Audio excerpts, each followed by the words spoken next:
Alright, that's enough of you, Mr. Song. Or Mrs. Song. We got big things. We gotta finish this.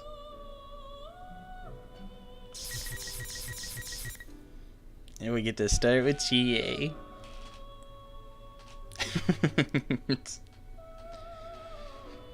My plan is to finish this. So we'll see how this goes. Oh, we want to start from the beginning, right? We want to watch GAs from the start to remember everything? No. We won't. Who the hell are you? Why are you after us? Oh, that's right. This is when Kanji got beat through the door. We've come to take you in. Would it clear things up if I mentioned the name Kirijo? Kirijo? The shadow glares hatefully at the guy in the cape. The red cape guy takes off his hood and glares back at Miss President in her shadow. What does he mean by taking her in? No! I'll never go back there! You'll never take me! My freedom! Oh, she's gone. Damn it! Get back here! Why are you running? So this is just gonna be like Yosuke's? The girl suddenly runs out of the room. Her shadow is in hot pursuit. Good. The guy in the cape tries to follow, but he trips over Kanji, who's still on the floor. Kanji mumbles something in his stupor. The girl and her shadow are incredibly fast. They left just seconds ago, and I can't even see them anymore. The guy with the cape stands up annoyed and clicks his tongue. Is that what that's described as? Clicking your tongue? He just face planted it. He doesn't seem that bothered by it. Doesn't that hurt? But aside from that... Who are you, really? What did you do to Kanji-kun? Why are you half naked? We had a battle between men. Could you turn down a challenge for the title of strongest man? What's he talking about? What were you up to, Kanji? I have so many questions to ask that I don't know where to begin. The guy turns his back to I need to go after them. You're better off forgetting what you just saw. You didn't see anything. Whoa, wait a sec. That's all very well for you to say, but...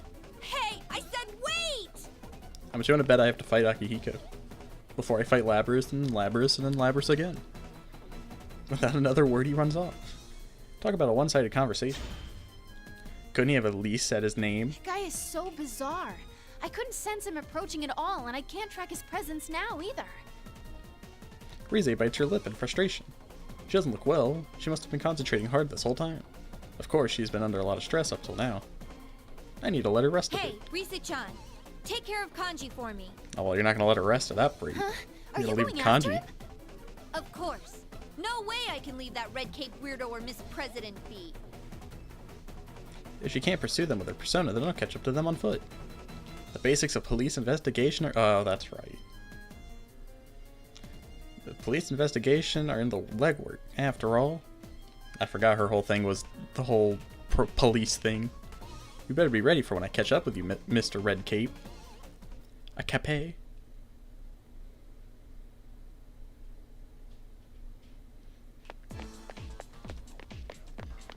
After a bit of running around, I finally spot that conspicuous cape turning a corner in a hallway. He's really fast, I could barely keep up with him, but thankfully the gym should be up ahead.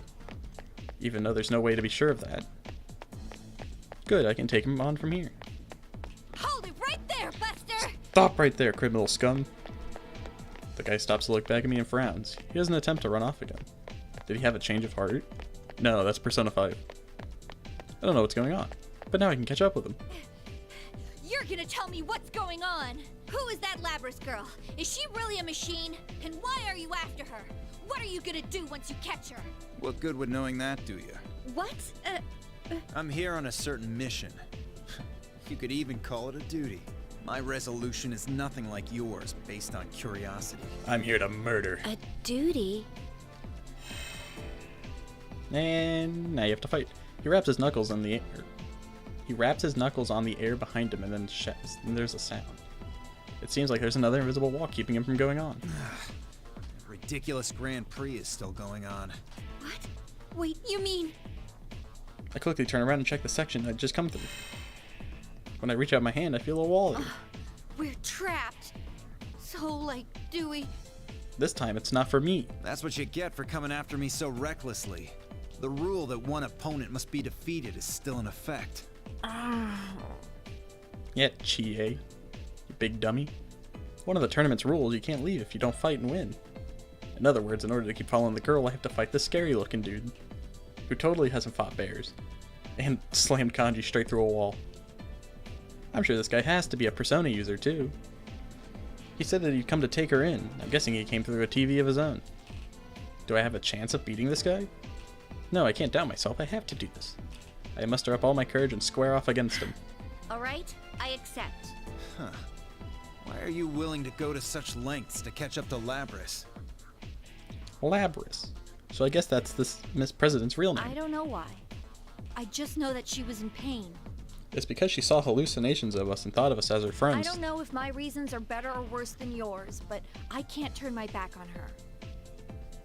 When I say that, his eyes get even more intense. I almost flinch, but I know that I can't look weak in front of this guy. I glare right back at him. I've seen that look in people's eyes before.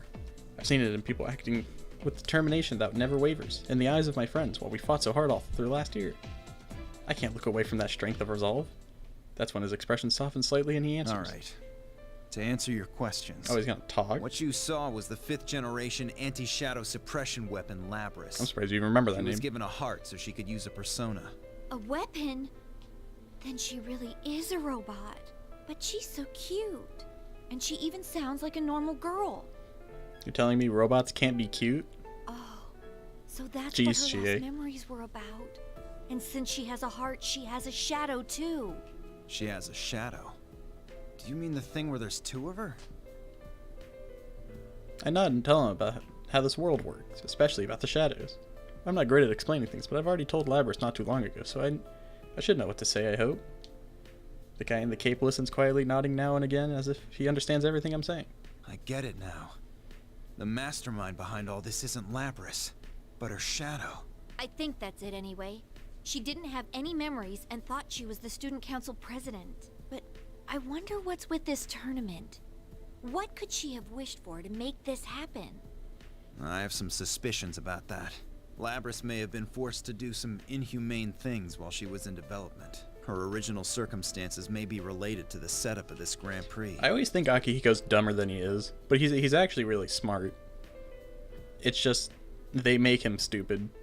Then when he goes on about this protein. tournament is a reenactment of what Labrys went through in her past? Looks like you'll be alone forever. No one can understand you. I recall what the shadow said. If that's what Labrys had been feeling all this time. She just wanted someone to understand how she felt. Is that it? So that's why she made people fight against their friends, because she had to do it in her past. But still, no one can understand her.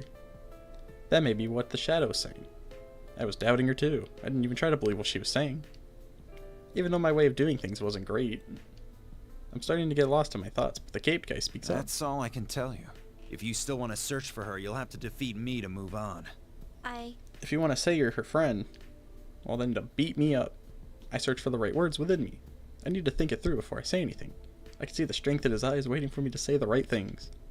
I can't say I'm doing this just because. If Labrys wished to make us go through what she went through, that means she wanted to be understood. She wanted someone to save her. That's just your guess, though. But if it's possible I'm right, then I can't abandon her. That's why I won't go back until I've saved her. You know this guy Her fought bears? heart is worth fighting for. I'm looking straight into his eyes as I say this, and he smiles. But even though he's smiling, he suddenly becomes a lot more menacing. What's your name? Mine's Akihiko Sanada. I'm Chie Satonaka, a 3rd year at Yasagami I'm surprised she's High. never heard of him. I feel like anyone Chie would know Akihiko. I like the fire in your eyes.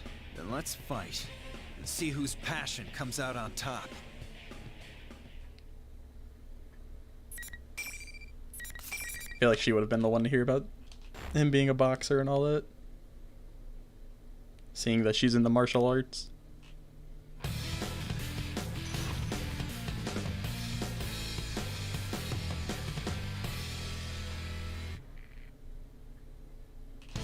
Final. He has a knife? Why is that combo so long? It's just the auto combo. Right time!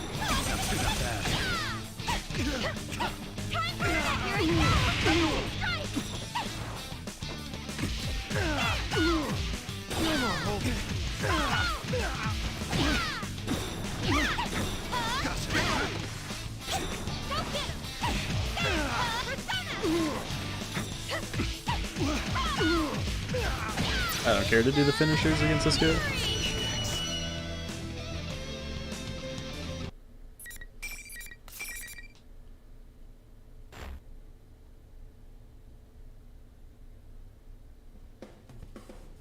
Woo! That was a hard fight. What? I won? Looks like it. I won. Akihiko stands up and quietly speaks Tell to me, me. Chie, what are you gonna do when you get to Labrys? What will I do when I get to her?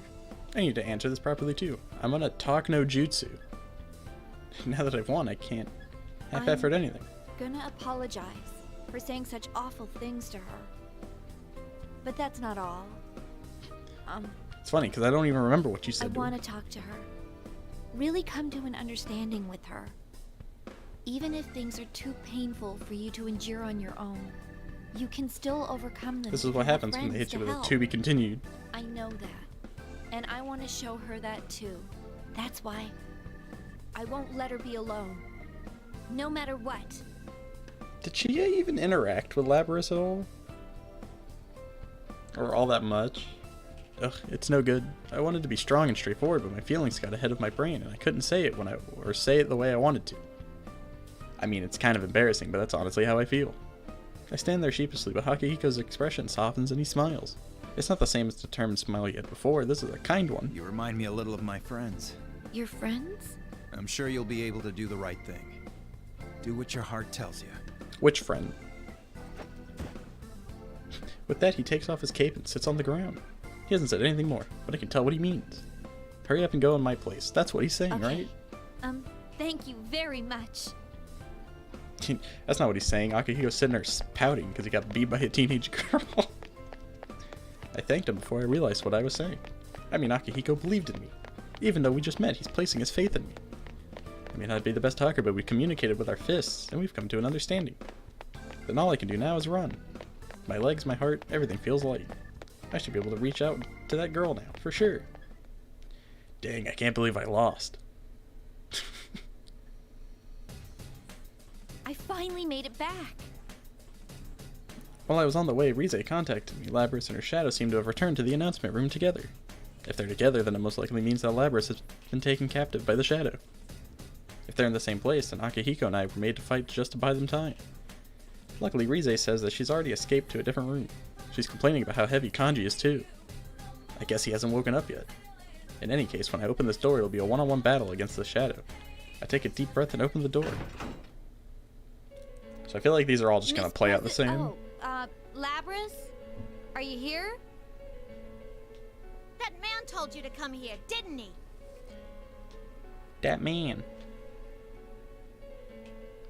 The moment I enter, a sharp voice calls out to me. I see the speaker standing alone in the center of the room. Is she the shadow?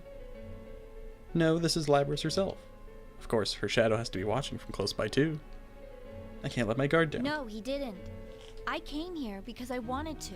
You just want to capture me like all the others. I don't even know you people. Labrys reaches for the battle axe attached to her back. I can see in her eyes that she's serious about this. Labrys, I didn't come here to fight you. I'm never going back there. I never want to get put through that again. I'm gonna run away. Just you watch me. If anyone gets in my way, I'll stop them all! It's no use, she's not listening. She's completely worked up. It must be because her past was so painful. But I need her to calm down right now. I brace myself for the fight and get I'm ready. sorry. I can't stop now. There's something I need you to know. So I'm gonna beat you up.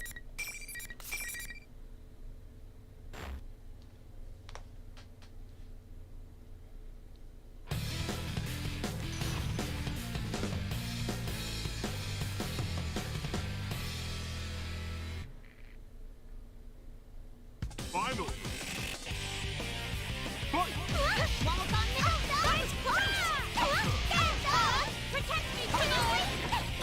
Wobble on me! Right, dodge! Over here! Seriously? Wobble on me! No! Seriously? No! It's the Fury! Just by pushing buttons with Chie, it looks like you're doing cool things. But in actuality, I'm just hitting one button. No! Seriously? No! No! Seriously?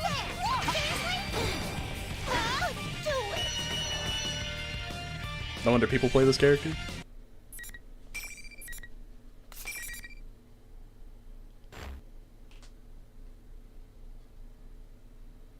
Why? Why won't anyone understand? Labrys, I wanted to... I kneel down to talk to Labrys, who's on the floor. The scenery behind the glass wall begins to distort. Loud cutscene incoming.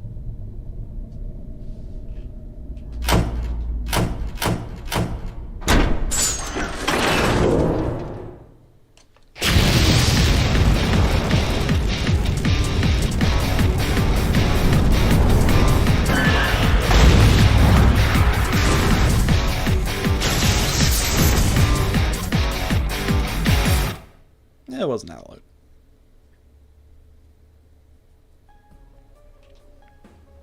What is this? It's so horrifying that I almost fall backwards. These things shaped like people are hanging everywhere. There's a giant furnace-like object in the center, and more of the things crammed into it like trash. What in the world is this? Don't tell me, is this what Labrys has kept inside her heart? When I come back to my senses, I notice that the shadow has appeared behind Labrys. Don't you get it? That'll never happen. You! Of course Jae-san's angry. You did lie to her after all. And wow, you didn't hesitate for a second to attack her. Yikes. So you do want her to suffer then. You want to make her go through what you did. That's not true. You You're want not everyday boys and me. girls to experience what you had to go through. Right? That's why we're in a school having a fighting tournament. You want to see close Tournament? friends fight for their lives against each other. Because if they do that, then they might understand. You want to make them understand. That ain't true!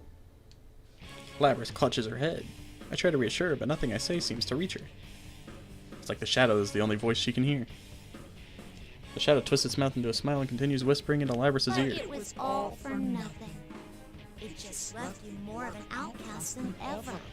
It's all right, though. I'll take care of everything from here. You are me, after all. I'll destroy anyone who doesn't understand you and comes to get in your way. Just like you once did. Labrys didn't kill anybody, Stop it! except the That's a robots. lie. You're not me. Labrys, no! You can't be me! Your eyes are yellow. Mine are red. Finally! You finally said it! Now, I can be myself! Alright, now a loud cutscene incoming. Yes! The power!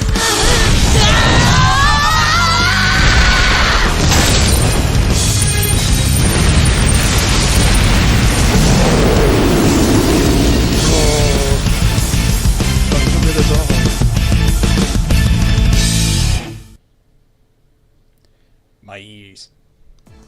A shadow going berserk. No matter how many times I see it, it's still overwhelming. But now isn't the time to think about stuff like this. Labrys goes limp and falls to the floor. I stand between her and the shadow to protect her. It's okay.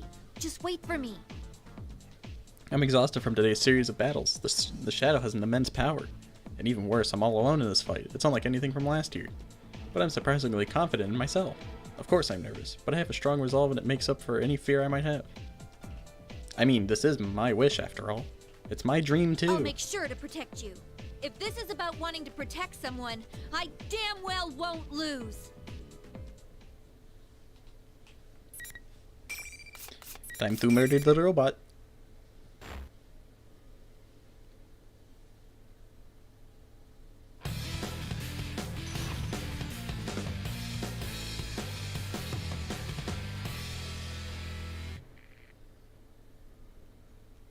Final.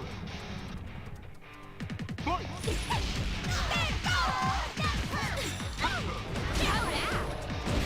Oh, the jet.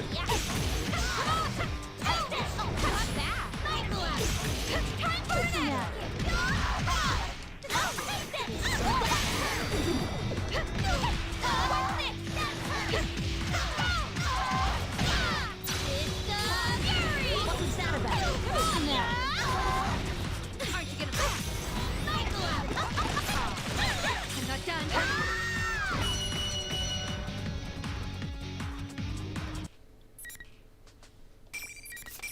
Easy. Although I didn't get the chance to use my finisher. It's over. The shadow finally stops moving. I also sink to my knees as the tension drains out of me. But Labrys is safe. She's still trembling behind me, but at least she's not hurt. I was able to protect her, right? Why? No, she's dead. Huh? Why did you protect me? Weren't you mad? Yeah, I can't blame her for thinking that. I was really angry back then, after all. I didn't even try to understand what Labrys was feeling. Seeing Labrys with that blank look in her face is funny for some reason, and I can't help but laugh. I wasn't mad at all. Big stupid. Actually, it's you who should be mad at me. Yeah, okay. Get her. Get her, I said Labrys. so many awful things to you. I'm really sorry. I could never be angry at you. I'm the one who did all those awful things. Kill her. Labrys looks over to her shadow. There's a pain on her face. I wonder if she still can't completely accept her shadow. No, of course she can't. It's not something that you can just accept without a lot of soul searching. She'd spent this whole time being tormented by the shadow.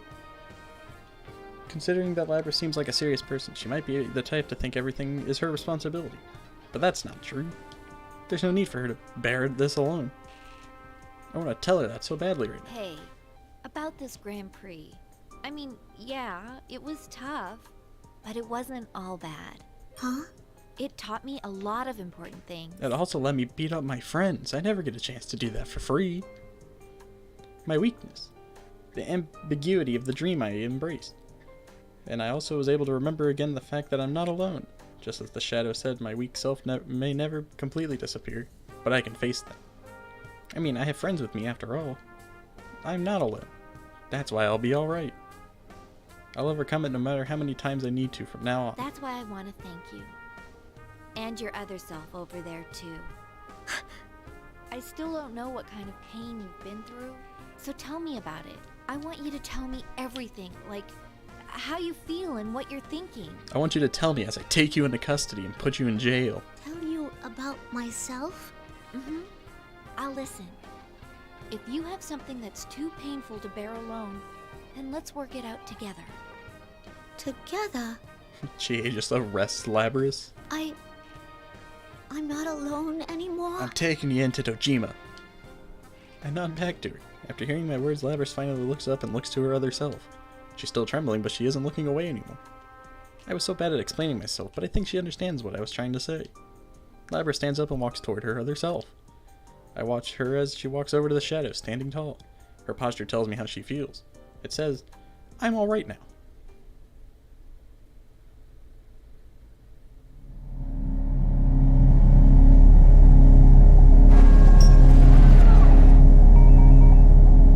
I'm sorry I ignored you all this time. I was the one who left you all alone.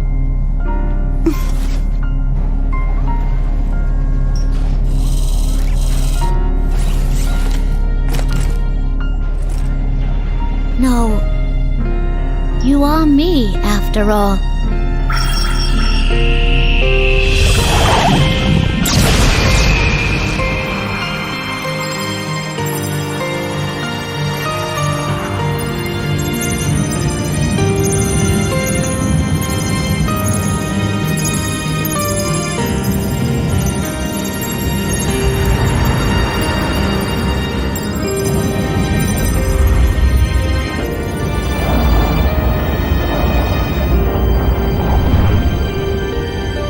This is my persona. Yay, we've seen it for the third time.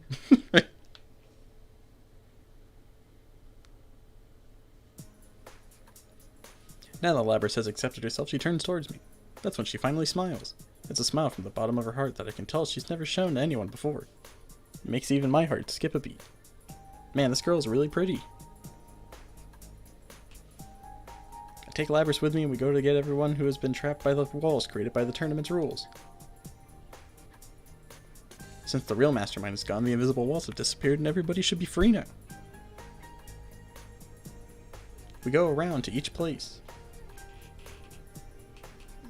You, Yosuke, Yukiko, and Teddy. Rize brought Kanji, who had finally woken up. And not even Naoto showed up, and she shouldn't even be here. She told us that she just happened to be back in town because of the job she was doing. Eventually, we all got to the school's rooftop as a big group.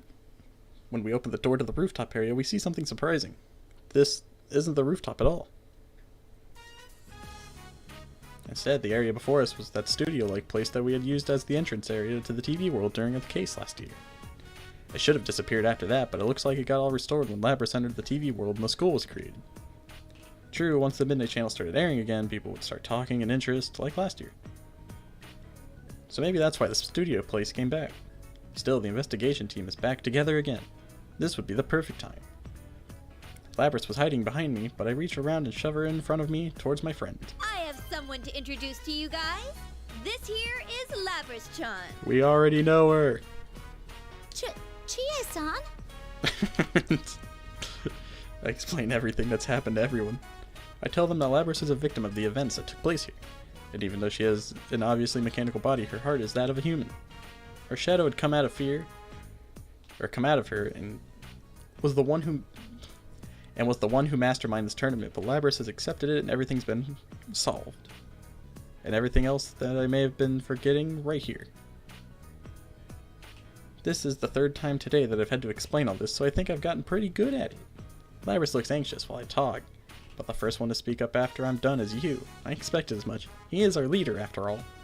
That must have been tough. You feeling okay? Huh? Having a shadow come out of you is pretty draining.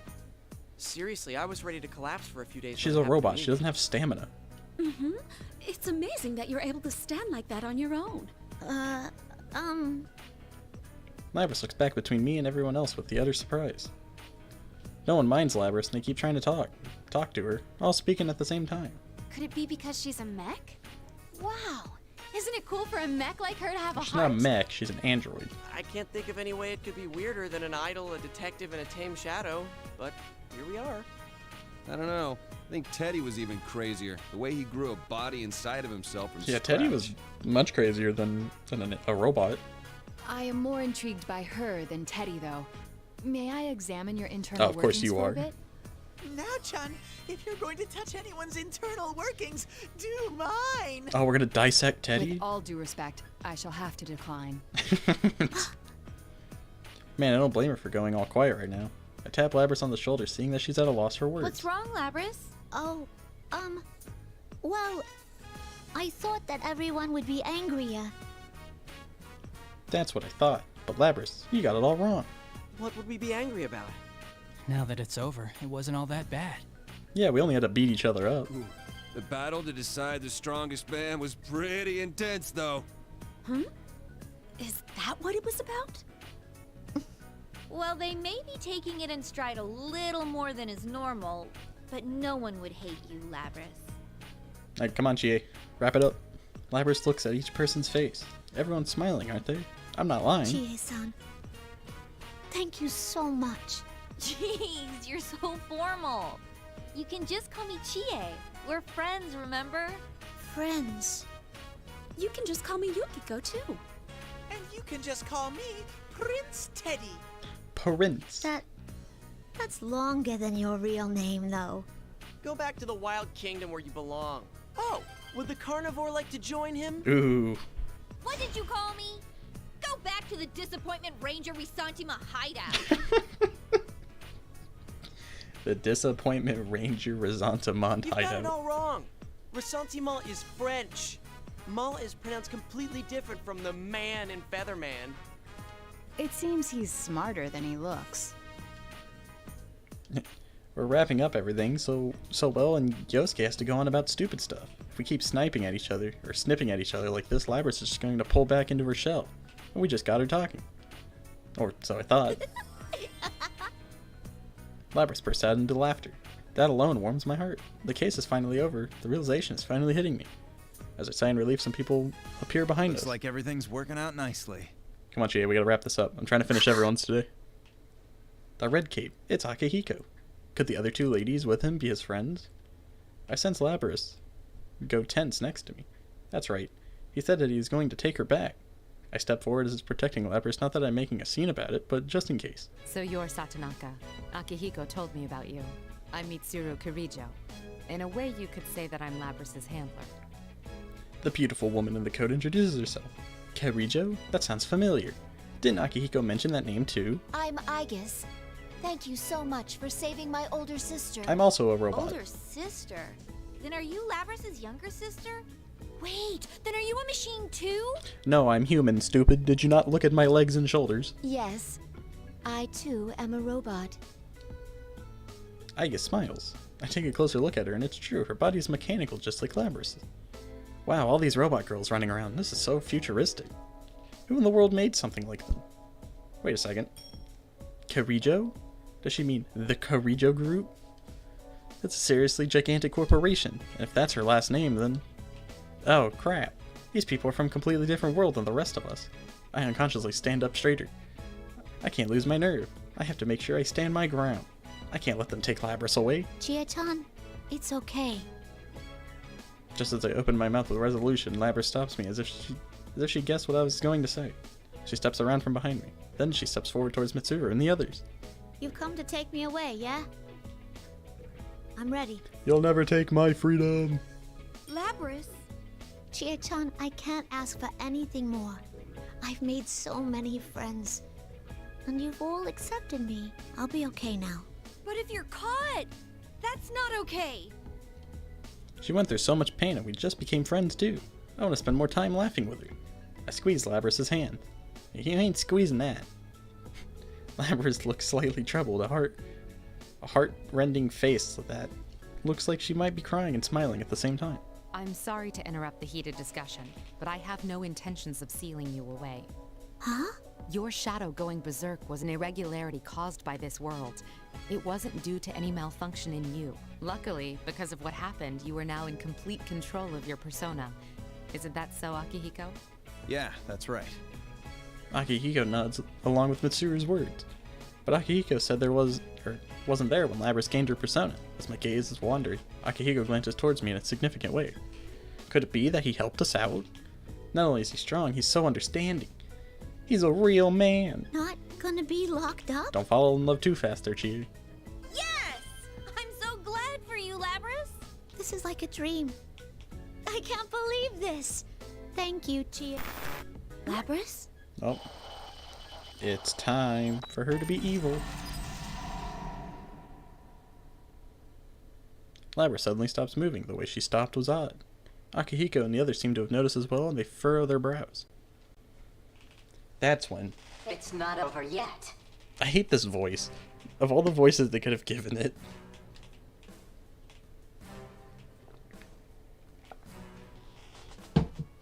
It really just makes me think they should have just committed to the portal lady voice.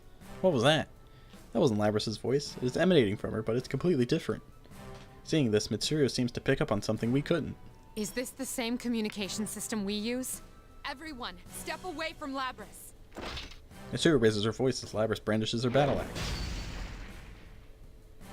The metallic blade, almost as tall as she is, gouges at the ground. Small chips of concrete brush past my cheek as the floor breaks up. That was close.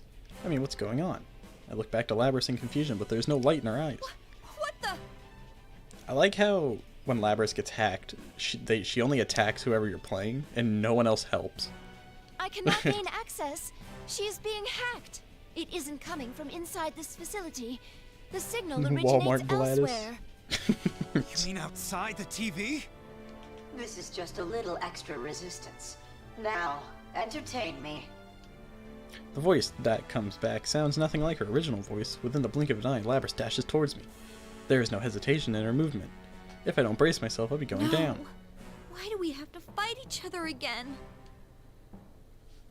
I mean, you don't have to. You just break her arms and legs. Say it was an accident.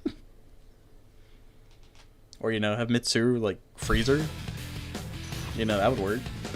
But you could do that. You have ice.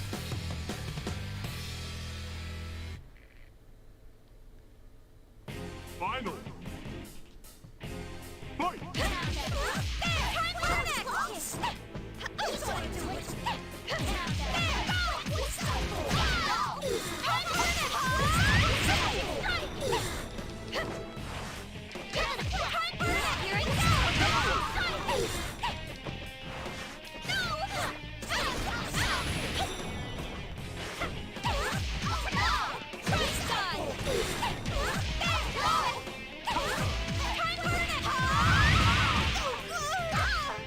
Don't touch me. Not bad. My ultimate attack. Actually, I haven't seen Chia's. Falcon kick! She hit him with the galactic punt.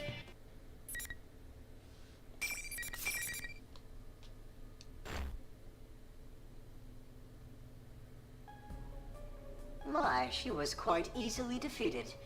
Evidently, I didn't push her far enough. Well, she is a test unit, so this is as far as my little game goes. Not my game. That voice continues to emanate from Labrys, who has fallen to her knees and stopped moving, so whoever's speaking through her is controlling her. How dare they treat her like some object? What's wrong with them? Who are you? Why are you doing this to Labrys? What a stupid girl. You think I'd tell you who I am? As I yell in anger, Labrys straightens up in an unnatural manner. I should thank you all. Now I'm gonna be blasting off again. This didn't work out. You did stay in it to the very end. Labrys' shadow was only the mastermind of the tournament. I see now. You're the true culprit behind the whole thing. Get baited, losers. Goodbye. That's right, Labrys wasn't a persona user. She was a victim. The shadow should have appeared after that. That means there was someone else who dropped Labrys into a TV. Just like in last year's case. Indeed.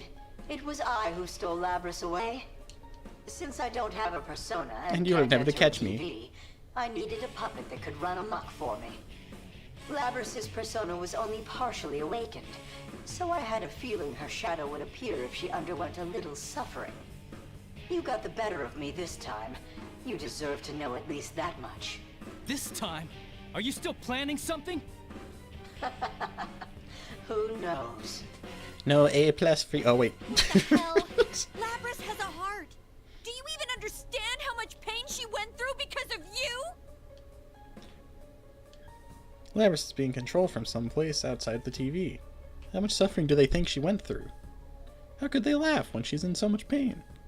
But the voice continues on, mocking me for not understanding. A heart, meaningless. Whether or not she has one matters not at all to my plan. The fact that Labrys can be hacked kind of like ruins or defeats the point of having a heart. What? Well then, everyone, until we meet again. The voice cuts out and Labrys immediately collapses on the spot.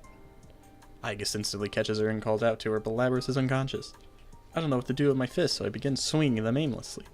We'd saved her, and she was so happy.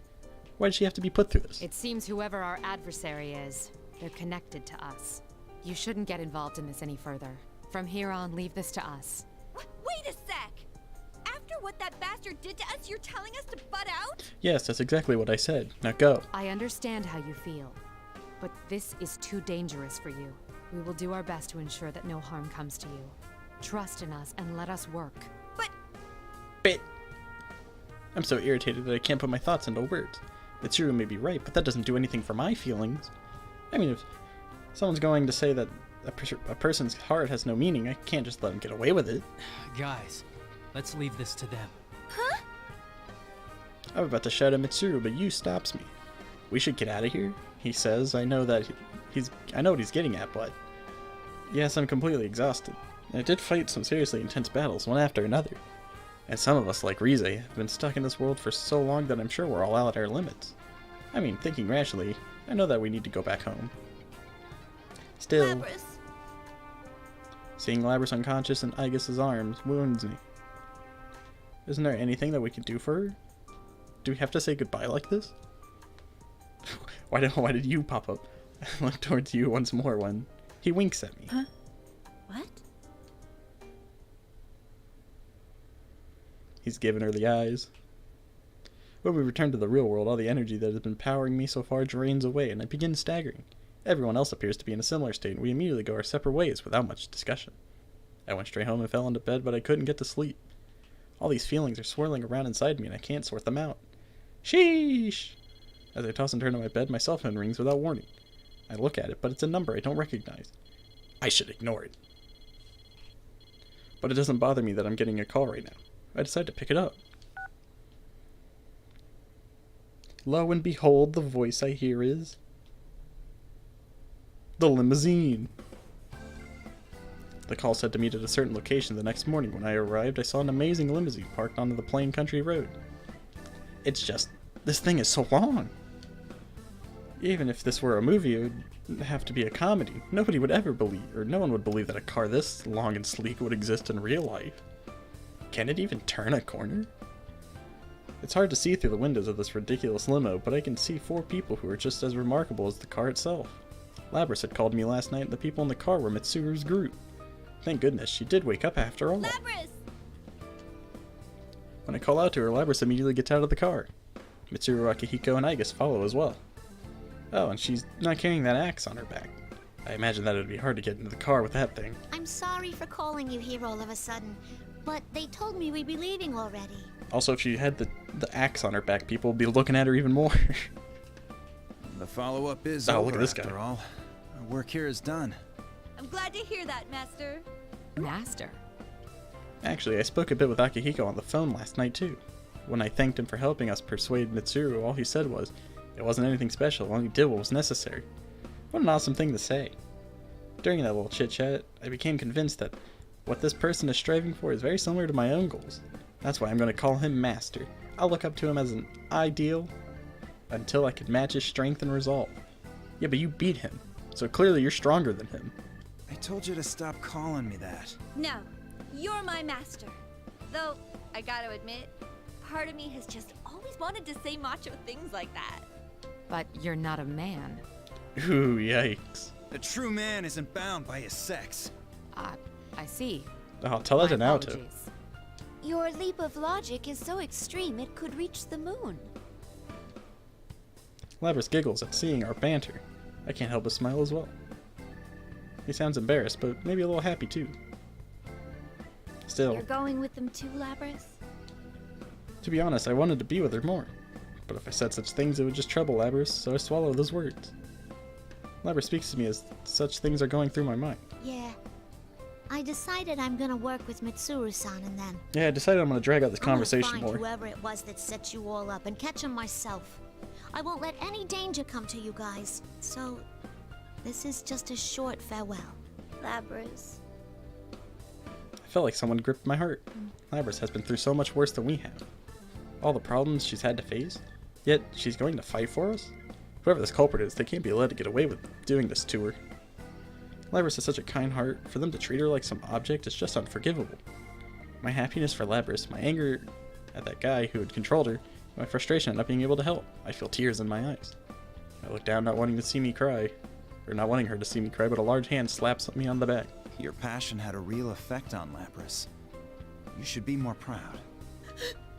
Master! A true man is only allowed to cry when he loses his wallet. Yes, Master! My wallet. That's a rather shallow occasion for tears. Did something happen to you during your trip? Akihiko lost his wallet.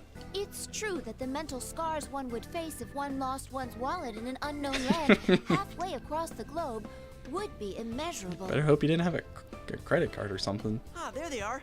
Hey! Our friends had gathered around us, of course. I had told everyone about the phone call I'd gotten from Labrys. Could have stayed a little longer, you know? Seriously, we got a whole week off and we didn't get to hang out at all. I mean, I'd cry too if I lost my wallet. It's truly a shame. Well, until next time. Mm-hmm. Until we meet again. Labrys is smiling, surrounded by all of us. My passion had a real effect on Labrys. That's what Master said, but I don't think it's entirely true. Labrys changed because of her own will. She seriously wished that she was understood. That's why her wish came true. I think that's all there is to it. We should get going. Yeah, identity theft is very scary. Akihiko's gonna get a real shadow. And Mitsuru signaled the limousine engines turn on. It's time for them to leave. Labrys' face clouds over. Looks like I gotta say something. No, a true man wouldn't cry. We didn't lose our wallets. They make a bright smile. Labrys also smiles, then enters the limo.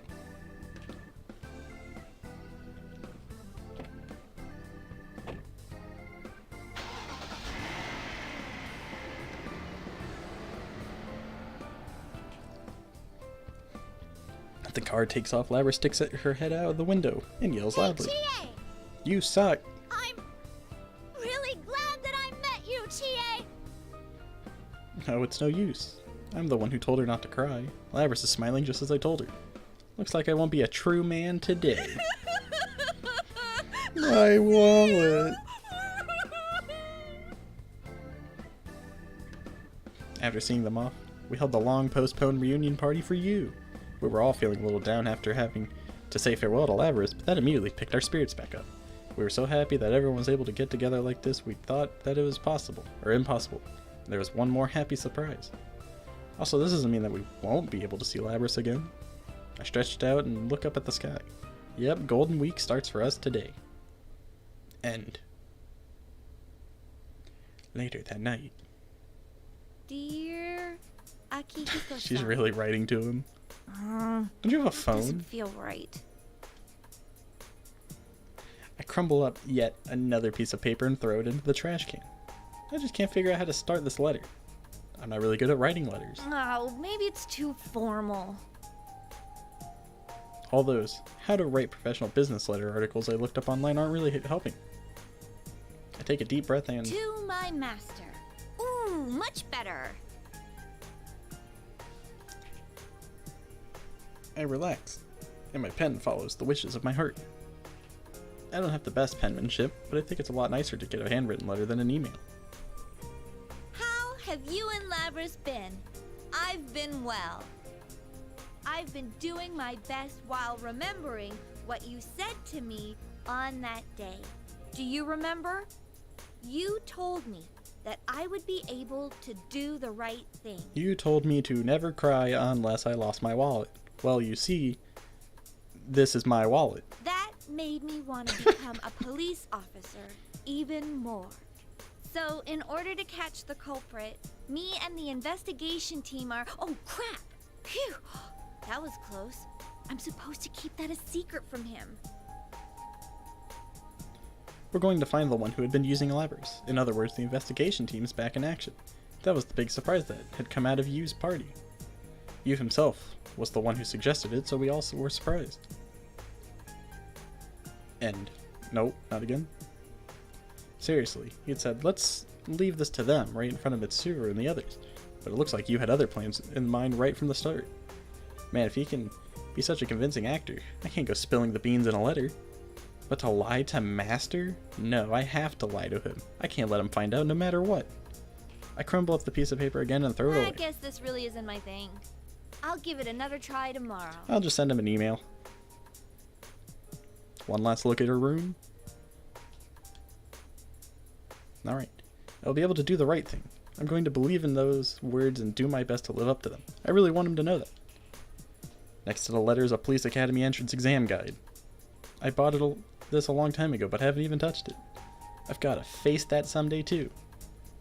When I look at the clock, I realize it's already past midnight. Oh, yeah. So You gonna drag this out anymore? Since Yukin's with us again, we've got to give what we decided on our best shot. Investigating on our own, huh? I stand up from my chair and stretch out, then fall on my bed. It's so fluffy I can't stop myself from immediately drifting off to sleep. I'll do my best to... My future, what I want to protect, an enemy we must fight. There's so much that I need to think about. I'm not good at thinking, and there's probably going to be a lot of things that don't go as well or go as we plan. But I just need to concentrate on one thing at a time. Even if something doesn't go well, I shouldn't let it get to me. Yes, because I have friends I know I can go on. Along with my friend. Z. Are we done yet? I still have 7 more of these. Oh, God. This is gonna be a pain.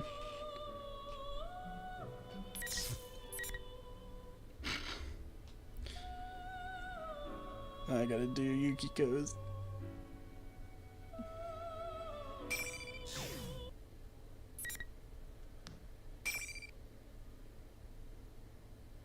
Anti-Shadow? Labrys? At least they're fighting. That was what Miss President said. Miss President now completely different. Where she had arms and legs before is now metal. Her form was now exactly the same as the Shadow, including all the mechanical All parts. systems are clear. Commencing elimination. Miss President then swings a giant axe with ease and begins fighting against the shadow. Amazing, that's the only word that comes to mind. She transformed from cowering girl into a robot trading blows with the shadow in an instant. She doesn't even have a persona. I can't believe this. You completely shut off your ego. So you don't care if you live or die as long as you don't have to face up to what you really are? How ignorant are you? The shadow growls and destroys the announcement room door, making her escape. Miss President follows suit. Miss President! She doesn't acknowledge my voice in the slightest. I'm left dumbfounded in the room, trying to make sense of what I just saw. Miss President isn't human, but that can't be. It seems I came too late. Why are She's an you older here? Generation model, yet she's this powerful? The one that appeared from the broken door was... Wait, how do I put this into words? It was a woman wearing a white fur coat, but with some kind of skin-tight bodysuit. Like a secret agent from one of those action movie guys like so much. Given her taste in clothes, I have no idea what kind of person she is at all. After she looks us all over, she gracefully raises her hand in the air. And then... Artemisia. She summoned a persona. I tense up on instinct, but while I'm in shock, the wounds on Yu's body heal instantaneously. She's not an enemy? Wait, you can use a persona? Actually, I didn't sense you at all. Who are you? Well, since you've all become unavoidably involved with this, I'll at least tell you who I am. And now I'll fight all of you because of the rules of the P-1 Grand Prix. My name is Mitsuru Kirijo. In a way, I'm the one responsible for this commotion. A persona user besides us. Wait, I feel like I've heard the name Kirijo before. What do you mean you're responsible for this? I just gotta start speed reading. Do you also know the reasons behind what happened a moment ago? I feel like I've been doing pretty good.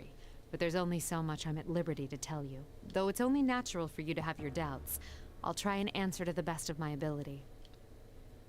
Mitsuru sighs before telling us about the sequence of events leading up to now. Even though it was simplified, what she told us came to a huge shock. She told us that the shadow not only appeared in the TV world, but there are cases where they appear in the real world as well.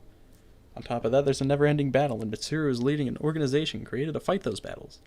And one of the weapons created for this was Labrys. That would be Miss President, who was with us up until a moment ago.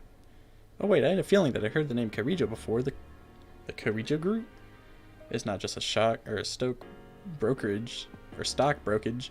It's a huge corporation that manufactures a lot of things. And if her last name is Kirijo, then that means this giant corporation is... and she's... My mind is spinning from all the implications of this. I need to slow down for a moment. After I stop for a second and consider everything again, one thing stands out to me the most. I can't believe this. A machine made with a heart so it could use a persona. Well, we did just see it in action. I understand that it's hard to believe, but I'm not lying to you. It's Can I the just get the truth. kanjis? Of course, I didn't expect a shadow to emerge from her like that. Mitsuru continues on after looking us straight in the You eyes. should leave the rest of this to us. It's all right if you back out now. Her words have an air of authority to them. She seems very strong-willed. This is a person who is well aware of the gravity of the situation. She's right, though. Ordinary high school students like us probably shouldn't be involved in a case like this. Even though she healed you, I can't help but worry about him. I'm concerned about the friends I left behind as well. Also, you're a healer, Yukiko. I understand what you're saying, but I can't leave Miss President like this. What? Why not? From what you told us, it seems like she was created only to fight. But I can't claim that this has nothing to do with me. The way she talked was just like a normal girl. She even put on my clothes. Miss President was suffering. Even if she was a robot created only for fighting, I can't leave her be after seeing her so emotional. She's not just a robot anymore. I promised her that once we got to the bottom of this, we'd go out and have fun together. I can't break that promise. If she has a heart, that's all the more reason I can't turn my back on her. That's right. It doesn't matter if she's a machine. She and I were able to relate to each other, and she protected us. If she'd suffer right now, or if she's suffering right now, then I want to be by her side and support her.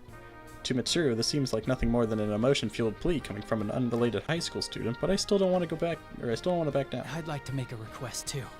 Will you take Yukiko with you? Yukon? Don't worry about us. You need to save Labrys right now. That's right, Yukiko-senpai. You gotta do your best in our place. But if Narukami's healed, he can go. You, Rize, thank you. Mitsuru looks at us, waiting tenselessly, and furrows her brow and then speaks up. If you're still concerned about Labrys, despite knowing the dangers involved, then I won't stop you. Thank you. But we can't waste any more time. Let's go. coming.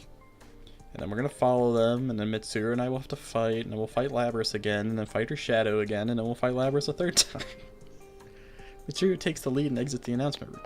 I sprint after her. You and Rize cheer me on. I feel their support boosting my spirits. This is the course I've decided upon for myself. I have no doubts anymore. I must accomplish this no matter what.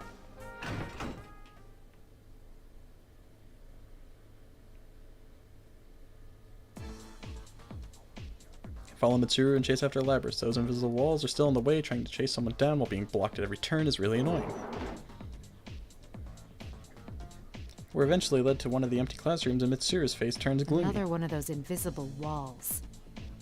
She reaches towards the other exit to test it out and knocks on thin air. Does that mean I reach out of the door we just passed through? Another invisible wall.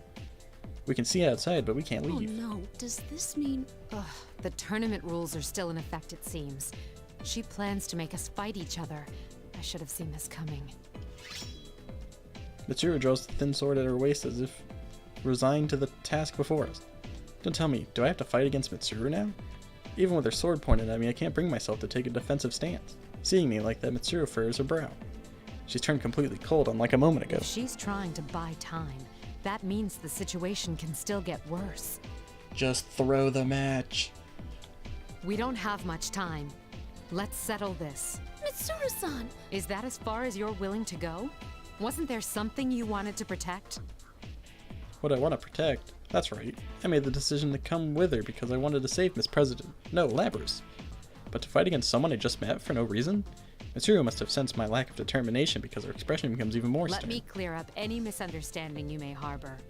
All responsibilities regarding Labrys devolve to me. I respect her feelings, but I can't allow people's lives to be put at risk. If all else fails, destroying her is also an option. Destroying her? If your desire to protect her is real, you can prove it by beating me. But if you won't fight, then keep trembling where you are, and I'll settle this very quickly indeed. She's not saying this as a threat. One look at her face tells me she's serious. If it comes down to it, this person really has the resolve to destroy Labrys. Then I needed to make up my mind too. I must resolve to fight, to protect her. I'll fight, whatever I think. If only one of us can move on, it should be whoever's stronger. Now that's what I was hoping to hear. Of course, whether or not you can best me is another matter. I sense a strong power from Mitsuru's persona, but I don't want to lose. I'm fighting for Labrys. God, they couldn't get at least a little bit creative in this. You know?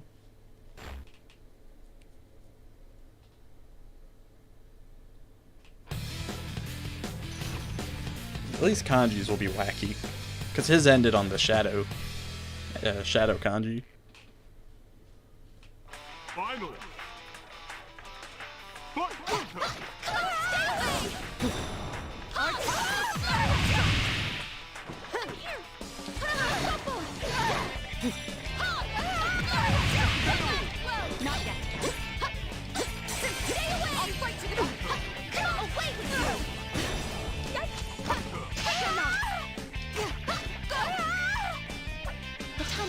I didn't need to do it, but I did it.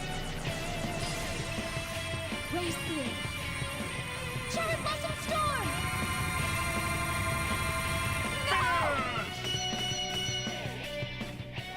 And that's the end of that.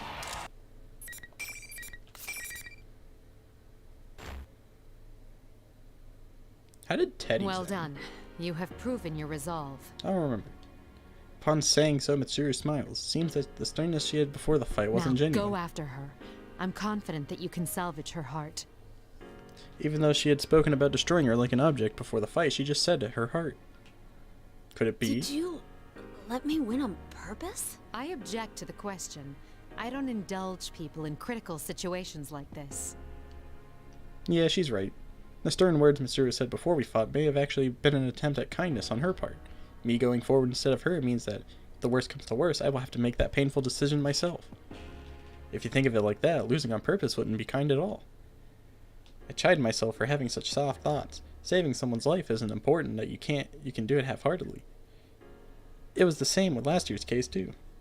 Since I fought Mitsuru and won, I must accomplish this no matter what. Okay. Then I'm going now. And I'm coming back with Labrys no matter what. That's the spirit. I'm counting on you, Amagi. Amugi. Amugus. I turn my back towards Mitsuru and run out of the classroom. I hurry and try to make my way to Labrys as quickly as possible.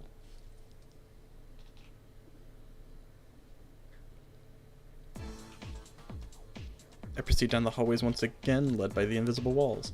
As I make my way, I notice that I'm being led back to the announcement room where I'd rushed out not long ago. What's the meaning of this? The door that was destroyed earlier is back to normal, and I don't see you or Rize around either. I try opening the door. I need to figure out why this is happening.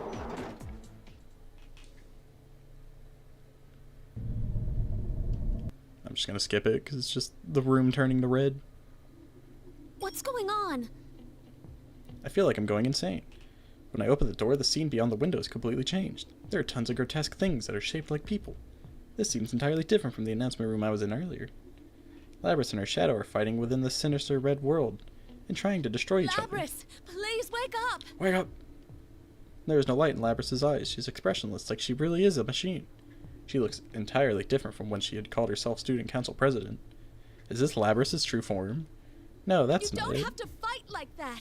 Don't act like you're a machine! Labrys, who notices my voice, takes distance from her shadow and turns to me. Her expression is still robotic. Analyzing voice print.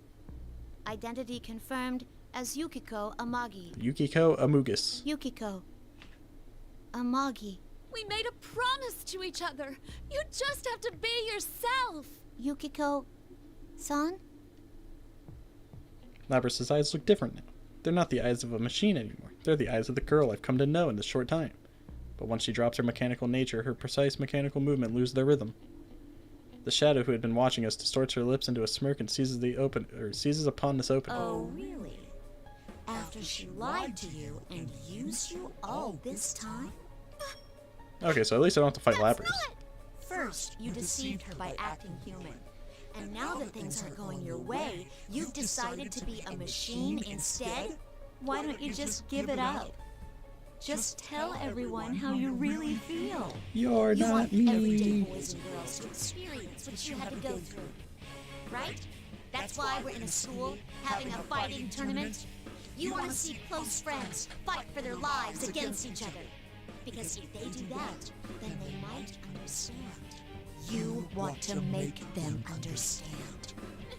No! That wasn't my wish at all! The shadow glares at me with as much hate as she could muster. Labrys looks towards me as well, and her face scrunches up into a ball of sadness. I want my pain to be understood. The shadow made us friends fight against each other in this TV world because Labrys wished for it to happen. Does that mean Labrys was forced to fight against those who were close to her too? Just because she's a weapon? I don't think I can ever truly say that I understand how she feels. But it's alright. I don't know what happened to you in the past. But whatever, and I don't care. It doesn't define you. I understand that much at least. Understand? What could you possibly understand? All you've got is some cheap, self-righteous pity. That's not true. It's not cheap. I know. I've seen Labrys' kind expressions. She's no different from an ordinary girl. Please stop! I've had enough! My words still don't reach her. The shadow ridicules Labrys, who is trembling in place. Yeah? Then let me take over from here. I'll destroy everyone who pretends to understand, just like you did before. Stop! Upon hearing Labrys' voice, the shadow face contorts into glee, and that's when I finally figure it out. No, that's not right. I didn't figure it out. I remembered. I should have realized it much sooner. The shadow's true objective. That's... No! You're not me! Ooh, you did it. Yes, that's right. I'm myself. I'm not you anymore. And I'll skip this cutscene too, because it's going to be the same. Yeah. The shadow goes berserk and gains power after it's denied by its owner. I knew that, and yet I didn't stop it from happening. I stepped between Labrys and the shadow. It changed into an ominous form. I couldn't stop her shadow from going berserk, but it's still not too late. What? You're still gonna stand in my way? Fine! I'll crush you along with the real one! The same thing happened to me too. I am only here right now because you and the others saved me when I rejected my own weakness. And just like then, someone needs to step in and save someone else. This time, it's my turn to save Labrys. Labrys sus, if you know what I mean.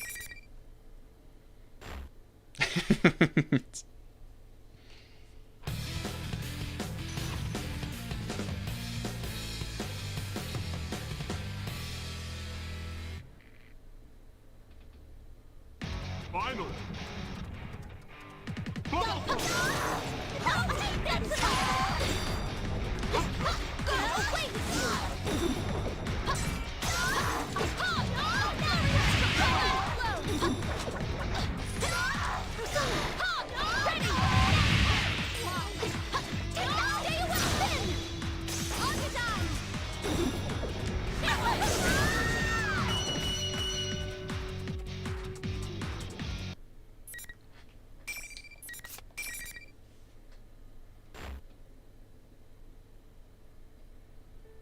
Labrys' shadow collapses and stops moving.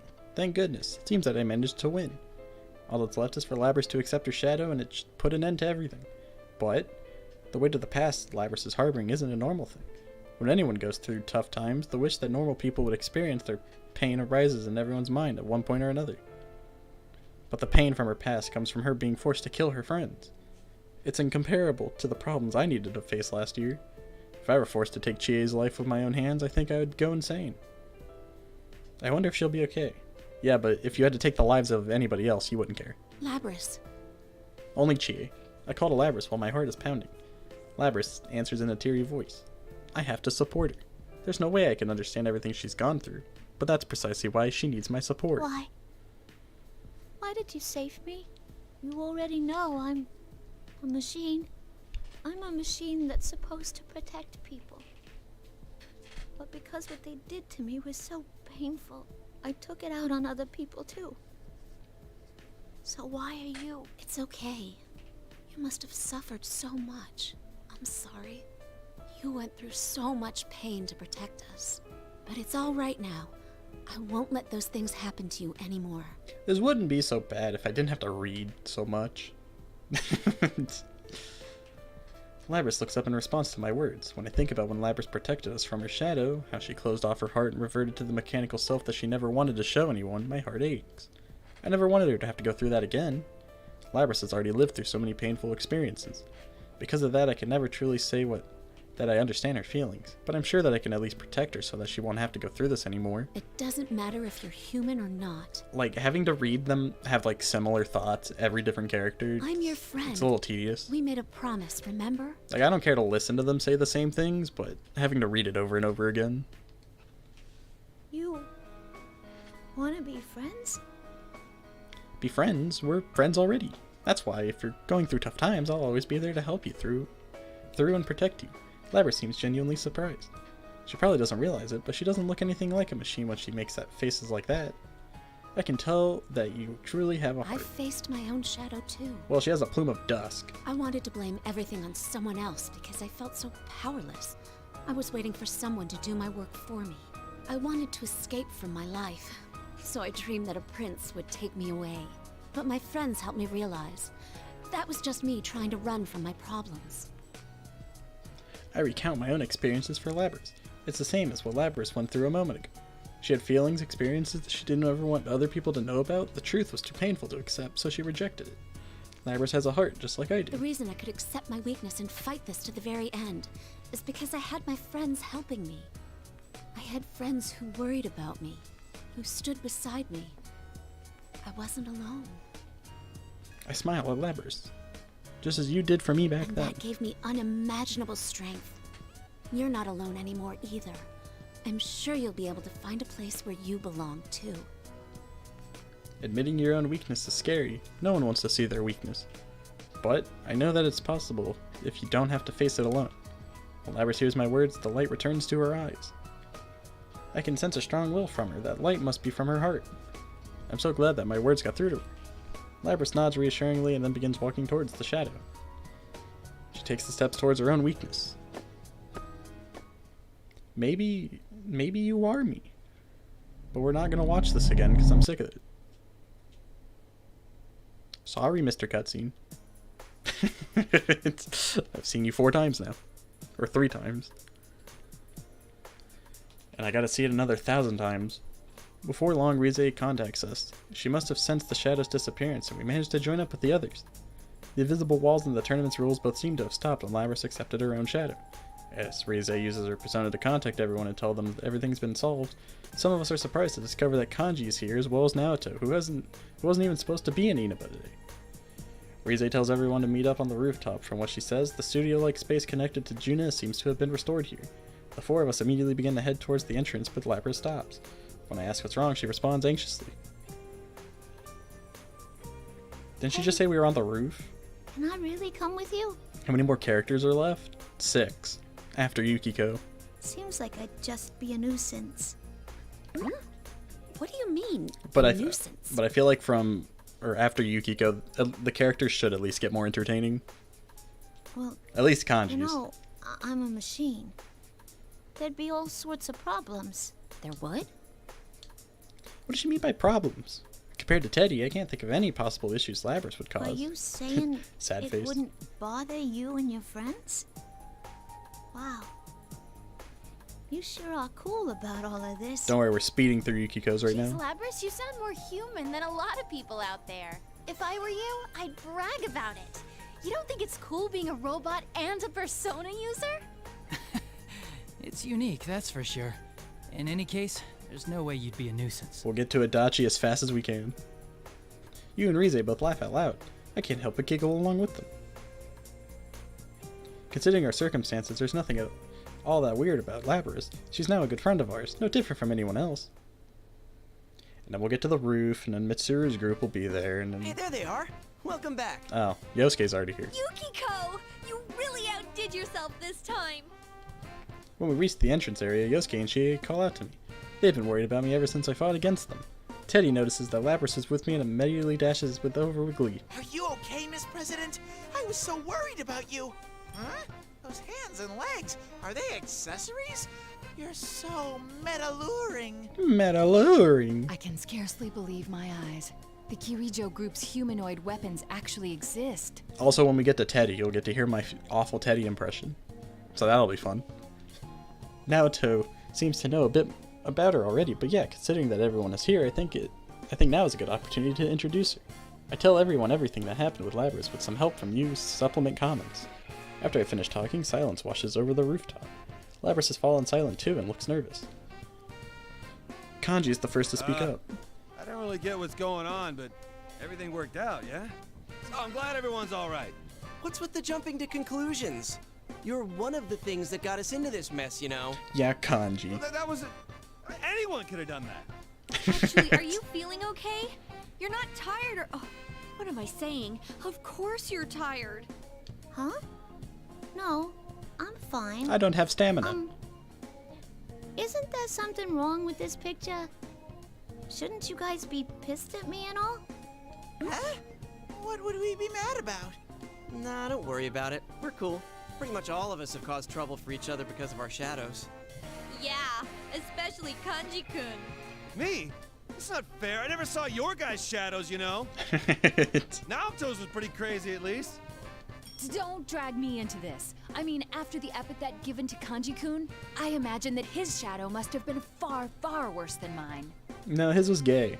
Hell no! Labrys blinks in surprise after seeing the group's usual friendly pace. See, I told you that there wouldn't be any problems. When I say that to her, Labrys quietly replies back, "Man, you were right." And then... Well done, Amagi. Amugus. I had every confidence that you could do this. I hear a voice behind me. When I turn around, I see Mitsuru and 2 other people. Who are they? Were they in here looking for Labrys? Like Mitsuru, they both have weird outfits. And that person. It's nice to meet you all. My name is Igus.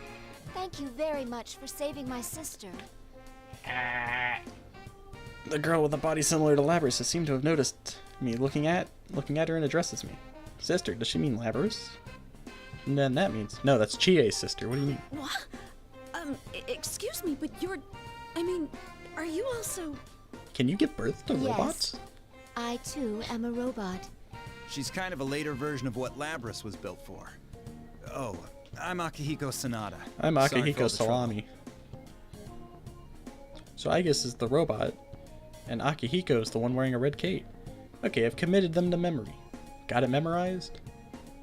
Then again, I guess it would be harder to forget them. In contrast to those two, Labrys takes a step back. You don't need what thought? Aigis being Chie's sister? Or giving birth to robots? Her expression is tense. Is she nervous? Of course she is. They came in here looking for her, after all. Oh yeah, I didn't introduce everyone to Mitsuru and her friends. While I'm still flustered, you and Rize officially introduced them to everybody. And afterwards, Mitsuru explains the circumstances of how they ended up here to us. More like to Labrys, though. How this case began by Labrys being dropped into TV and how they all pursued her into this world. As Mitsuru explains their intentions, Labrys seems to get even more nervous. She must be worried. But it's alright. Mitsuru realizes Labrys' emotional state. She turns her gaze towards Labrys and kindly smiles to her. Don't worry. I'm not planning to seal you away again. But I ran wild and caused so much trouble. I mean, not just today, but back then, too. You've awakened to your persona and gained control over it. You're hardly I'm reading so fast, I feel the reading fatigue hitting me already. We would never treat anyone with a heart so poorly. Mitsuru really is as kind as I thought. Her emotions seem to have reached Labrys as well, and she's about to smile to answer Mitsuru. Her expression goes blank and she suddenly stops moving. Huh? What's going on? Huh? Labrys' recognition signal has been interrupted. Someone is hacking into her. Hey man, that's a little sus. Recognition signal. Hacking. What does she mean? Just as I'm about to reach towards Labrys. It's not over yet. A completely different person's voice came out of Labrys' mouth. Upon hearing that, Mitsuru notices something I don't, and mutters in surprise. Is this the same communication system we use? What are you standing around for? Everyone, get away from Labrys! Labrys' hand jerkily reaches towards the axe on her back. After a moment pause, she swings at us without hesitation. Labrys! What's going on? I cannot gain access. She's being controlled. She just said it. Labrys is being It isn't hacked. coming from inside this facility. The signal originates elsewhere. You mean outside the TV? This is just a little extra resistance. Now, entertain me. Labrys dashes towards us with glazed eyes. Just when everyone is shell-shocked by the sudden turn of events, I stand before Labrys. Hey, what are you doing? It's too dangerous. I'll stop her. Isn't this part of protecting her? I need to stop this. No, it's the opposite of protecting her. Beating her up? Amagi. Amugus. I don't know what's going on, but there's no way Labrys would try to hurt anyone. If someone is controlling her, I have to put a stop to it. I draw my fan and face her. I made a promise to her earlier. I promised that I'd never let her suffer alone again. Please, wake up!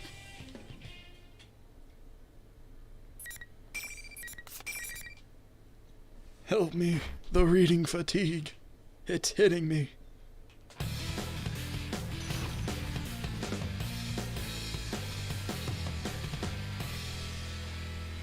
I just want to see Adachi, Yukari, and Junpei. Final. That's all I want. Fight!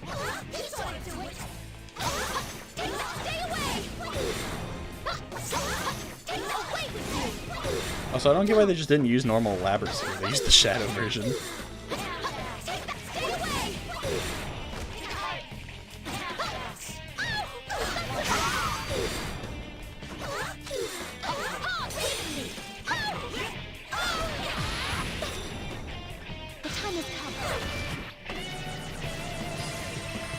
Burn, demon.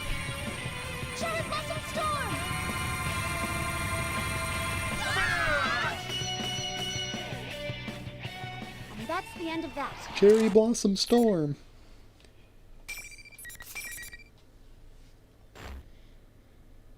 There's still 6 more. She was quite easily defeated. Yes, we know. She's a test unit, supposedly.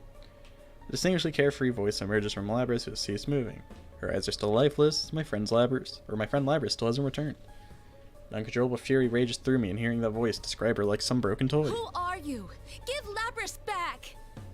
Very well. I've acquired enough data after all. I should thank you all. Although this didn't work out. Yay, stay till the very end. Shadow was only the mastermind of the tournament. I see now. You're the true culprit behind the whole thing. It's like I want to skip parts of the dialogue that they just repeat, but then I realize if I skip through it, I'm just gonna have to read more, and I lose my break. Mitsuru's words make me remember. Now that I think about it, Labrys' shadow separated from Labrys when she entered the TV. In other words, she only sponsored the tournament. But she didn't drop herself into the TV without someone to do that. This case could not have happened. Does this mean that the culprit is controlling Labrys from somewhere outside the TV, somewhere safe? That can't be forgiven. Indeed.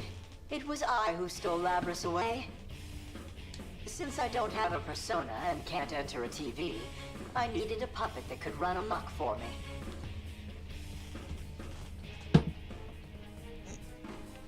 Labrys' persona was only partially awakened, so I had a feeling her shadow would appear if she underwent a little suffering. You got the better of me this time. You deserve to know at least that much. This time? Are you still planning something? The culprit mocks us. I can't take this anymore. I thought that I was finally able to save her. I thought that everything would be alright now. That's enough! You're the worst! Thank you, Yukiko. Labrys has a heart! How can you do this to her knowing that? A heart, hmm? Meaningless. Whether or not she has one matters not at all to my plan. What? That's it! It's time to catch these Amuga's hands. The voice continues mocking us and ignores my words. Well then, everyone, until we meet again.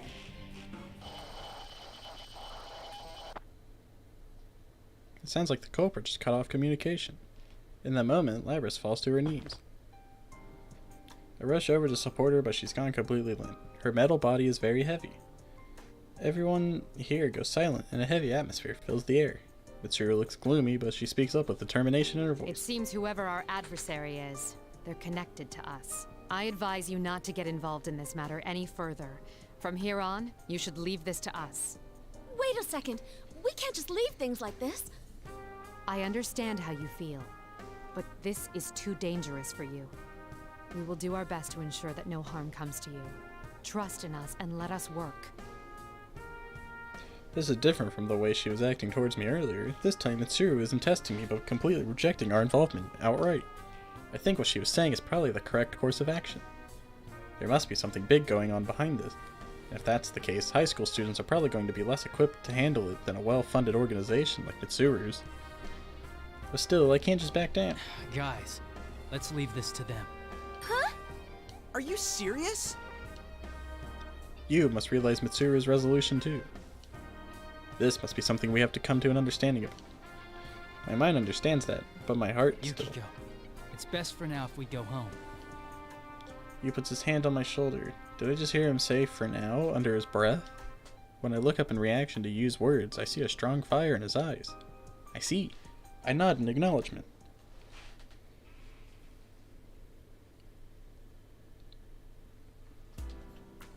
I've been playing for more than an hour, and I still haven't finished Yukiko's yet.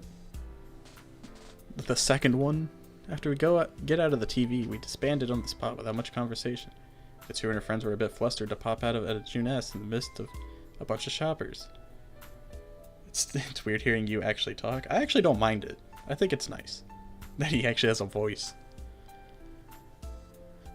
It goes for all of us, really. With this many people looking out of the ordinary, we did cause a bit of a stir. I regret that we had to part there so quickly, because there was much more that I wanted to say. But I know that there was no way I could really express everything anyway. When I return to the inn, the day's exhaustion hits me all at once. I draw a bath and even fall asleep in the bathtub for a bit. After waking up, I go back to my room and prepare for bed. But then I receive a call from an unknown number. Usually I don't pick up calls from numbers I don't recognize, but something tells me I should take this one. Hello, can I have your funky numbers on the back of your credit card? Nope, hangs up phone.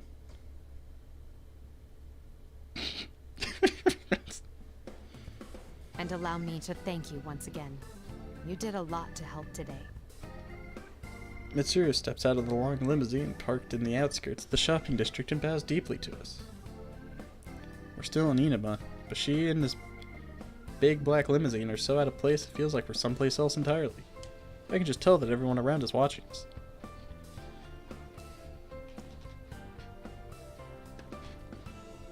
Since Mitsuru and her friends have finished investigating this case, it seems they'll be leaving Inaba. Standing next to her is Labrys. She's the one who called us so we could say farewell in person. Come on, Yukiko. We have to see her off properly. Huh? Yeah.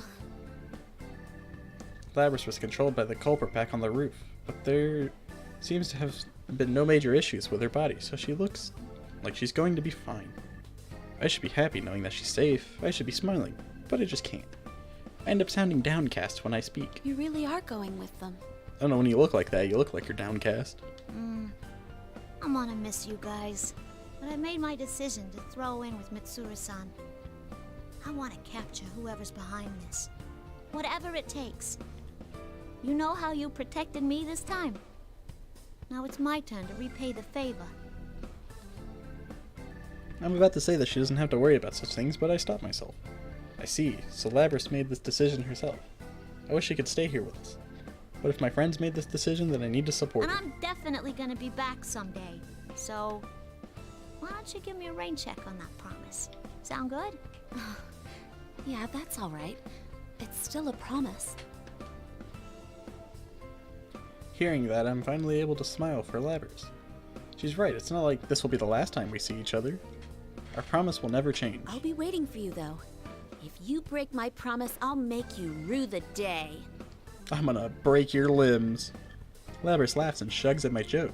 Then I tell her it wasn't a joke. I need to protect this place, the place that she promised she'd return to. It's not just succeeding my family at the inn anymore. I have another reason I need to stay here. We'll all be waiting for you. Come back soon.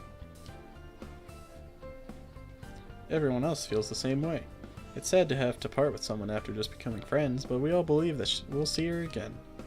Labrys looks like she's about to cry, but she manages to keep her smile and nods. Remember, Labrys, you're not supposed to cry. Unless you lose your wallet. The words of Akihiko Salami.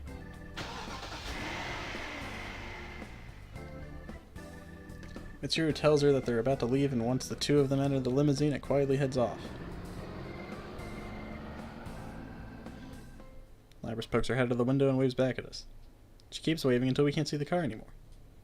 Oh, she's really gone. Yeah, but she said she'd come see us again, so enough with the pitiful frown. What do you mean? It's perfectly fine for an organization that forced you to kill your friends and work with them. Did you just call me pitiful? What an incredibly rude thing to say to an idol. Just so you know, I've done a lot of ads for companies under the Kirijo umbrella. I wish I could have introduced myself better. And just like that, we're back to our normal selves. It is sad that Labrys isn't here, but Kanji is right. And Golden Week has just started for us. I wasn't able to prepare another boxed lunch so quickly after yesterday's event, but instead I have a great suggestion. Hey, why don't we go to Junes? We haven't had our welcome back party for Yukon yet. I think the reason Labrys was so willing to join them is because the Kirijo group is under new management now compared to when she was originally being developed. So like Mitsuru is a whole different like leader compared to whoever used to run it. Great idea, Yuki-chan! I was just thinking the same thing! You're right. It's been a while too, so let's all go there and catch up. Yosuke and you glance at each other upon hearing my suggestion. Could they be scheming something? They're just whispering, leaning next to each other. They're like, "So about the nurses, right? Yeah, we're gonna get them nurses." All right, sounds like a plan. We have a few things to talk to them about too, right, partner? Yeah, let's go, everyone. So we decided we bought all of you nurse outfits, especially you, Kanji. Those looks. That's like some kind of secret friend wink, isn't it? They're definitely up to something. I'm not exactly sure what's going on between them, but I do have an idea. I'm guessing it's probably something we'll all get together for, right? We still have a lot of Golden Week left after all. After the welcome back party for you, Chie and I are in the miscellaneous goods section looking at trinkets. Teddy and Yosuke have gone back to work while Rize takes Naoto shopping. You and Kanji are together in the grocery area. Everyone is just doing their own thing. Boy, was I surprised when Yukon brought that up. I didn't tell her we wouldn't get involved, was it? Can you believe him? No kidding. I wonder what Mitsuri-san would say if she heard that. What you and Yosuke brought up during the welcome back party was the reformation, or more like the reformation, of the investigation team. And it was decided that we'd all pursue this case by ourselves. There were no objections, of course. Everyone seemed to have been waiting for you's words and all spoke up at once. There's no way we can leave what happened inside the TVs to someone else. I feel bad for Mitsuru, but I was really happy that the two of them were thinking the same thing. I mean, Labrys is our friend. There's no way we can sit back and watch while our friend's out there doing her best, especially since this happened in our own backyard. Man, the Kirijo group, huh? If things go bad, this can be an even bigger problem than last year. Yeah, we could be arrested. I'm sure we'll be able to handle it. You really stepped up to the plate this time. I think I like this new side of you. I'm a bit happy to hear that from Chie. Well, that was close. We almost absentmindedly walked right by the section we were looking for.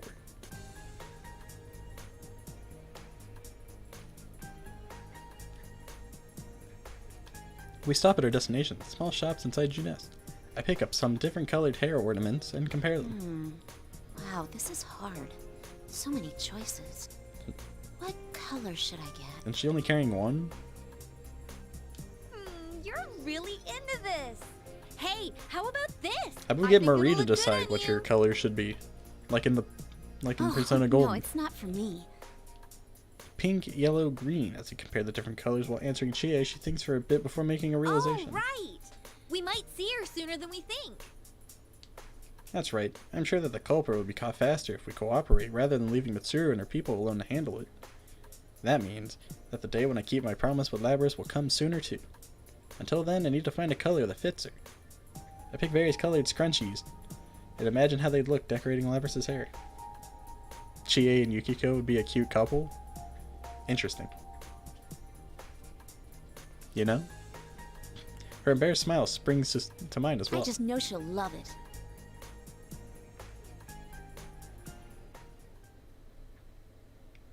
Oh, freedom! Kanji. Kanji, please. Please don't be long. And at least be entertaining.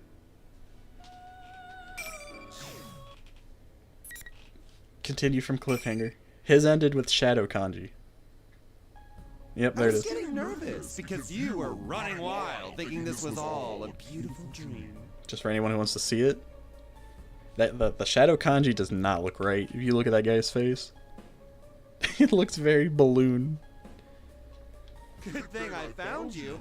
I missed you so much, you know? Yeah, I didn't miss you.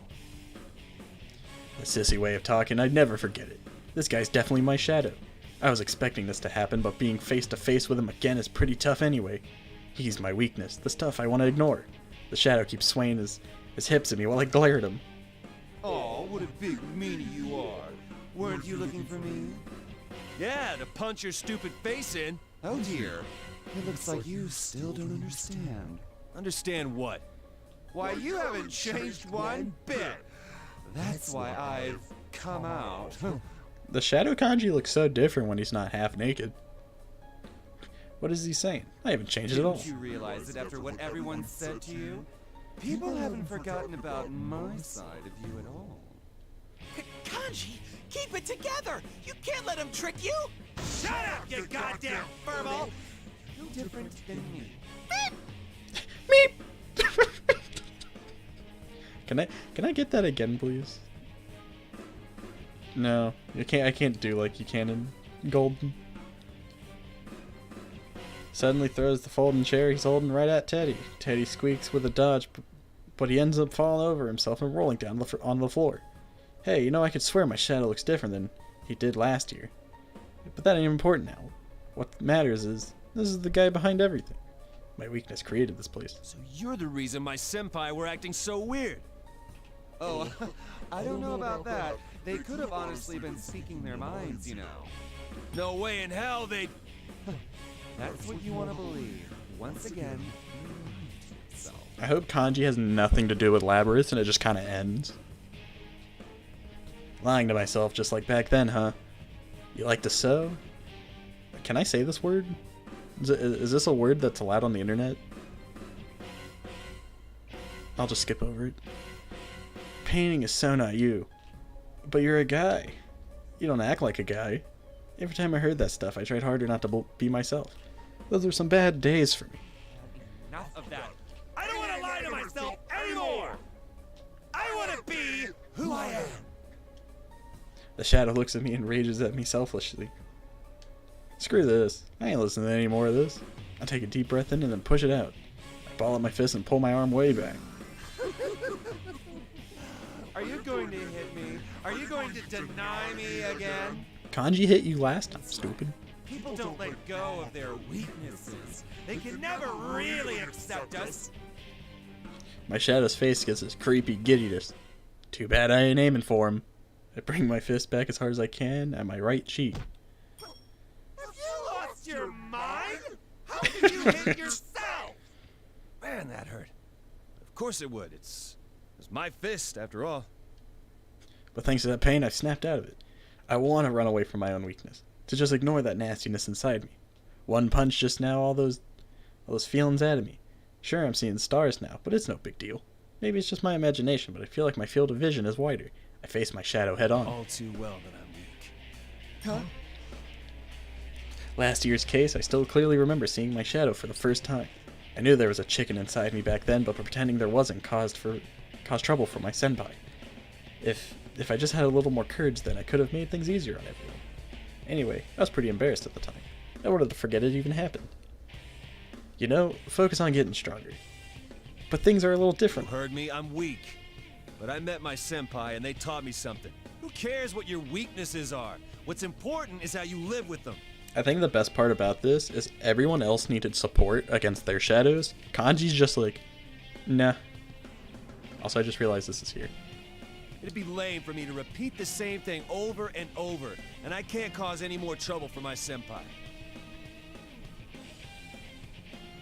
My senpai, they didn't care how pathetic I was then. They told me there was no need to force it, that I could just be myself.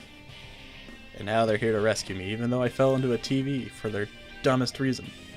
Seriously, they're amazing people. I smack my fist into a palm and glare at my shadow. He's freaking out a little to see this. He's even backing up in fear. What are you going to do? If you're really me, you should already know.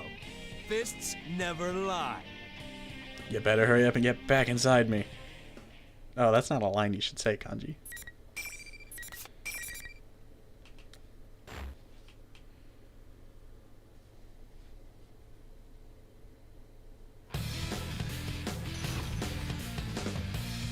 Born in 1996, Kanji Tatsumi. Born in January. Final.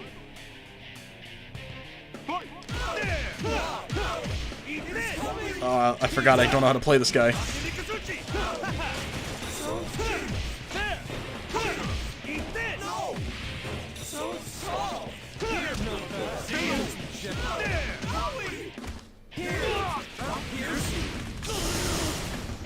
That's the strong grip. No, it's not.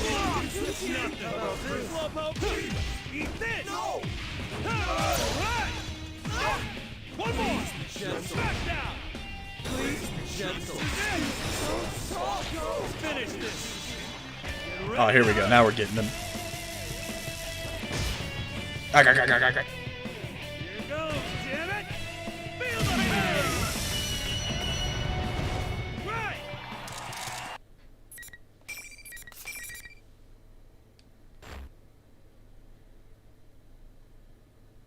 Case closed! Even though my shadow's defeated, this dumb Grand Prix should end too. I feel like I did something pretty good here. Yeah, I did it. What happened last time? I turned into my persona and... Wait just a minute. A persona is just another form of a shadow, right? But I was just using my persona on my shadow. If the shadow's there, you can't use your persona, so since I could use my shadow, since I could, my shadow wasn't there. Or was it? Which is it? Now this makes no sense. Did I not push him far enough? No, I didn't make any mistakes. The power he drew from his bonds was just stronger. Huh? There's something still missing to turn a persona back into a shadow. Turn a persona back into a shadow? What is he mumbling about? Is this thing really my shadow? Last year he looked kinda more, you know. Wait a second, where'd he go? He was standing right there, and now he's not. What the? What's going on? When did he disappear? There's a lot of fishy things about all this. Was that the Well, if culprit? he's gone, at least he can't cause any more problems. Looks like we did it. Well, I guess so anyway. I can still use my persona and everything, so that means I didn't lose. I shouldn't let it bother me. Anyone, please answer me. Kanji, that voice! It's Rise. She's talking through her persona. Hey, can you hear me? The feeling of someone's voice drilling right into my head is my friend Rise. She must be trying to contact us with her persona. Her persona works a little differently from ours. It lets her communicate with people and search for them. Anyway, shout that I can hear her and let her know that know I'm here. A second later, a familiar voice echoes in my head. Kanji and Teddy. Guess she noticed me.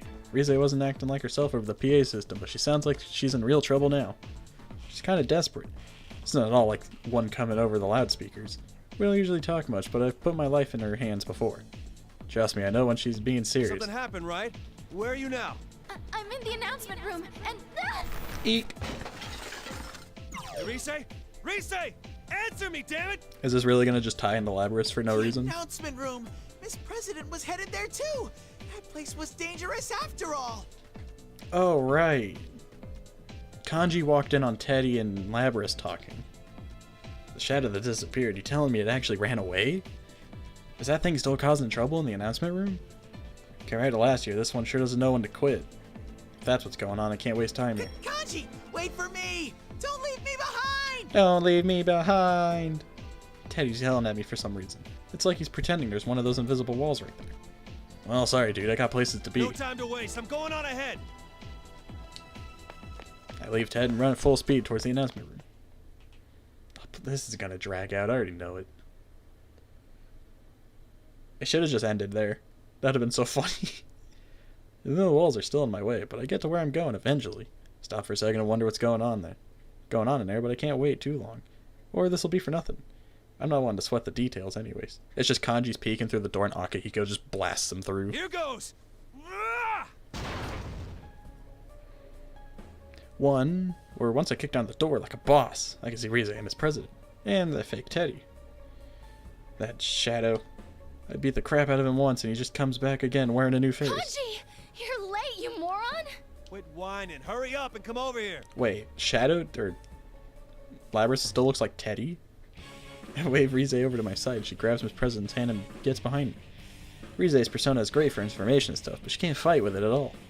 I gotta make sure to protect her. Student council president, right? You don't look so good. You okay? Oh my god, we're so far behind. It's not true.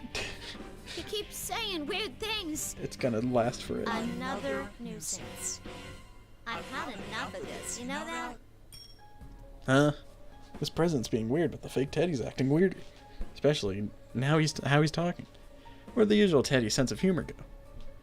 I'm seriously lost here. But then Rise cuts in from behind me. Or beside me. Maybe she's sensing something I can't. She's better than anyone when it comes to that stuff. That fake Teddy is her shadow, and it's going berserk. Berserk! Her shadow? Not mine? Where'd you get that idea?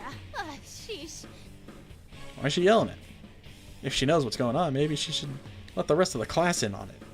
Rise grabs at her hair in frustration and then points at Teddy. Listen, that fake Teddy's the bad guy here, so all you have to do is beat him up. Alright, that's easy enough to understand. There you go, now you're talking Kanji's language. Kinda sounded more like an order than an explanation, but I know I can trust Rise to have it together. Rise beating the crap out of stuff is my job. I crack my knuckles. So you are going to interfere. I don't have anything against you, you know. Isn't that right? Me. Huh? Me? I start to have second thoughts and then the fake Teddy snaps his fingers. And he snaps those stubby little fingers of his. Oh wait, that's not important. What's important is he's changing right here in front of me. Hey, who remembers this loud cutscene?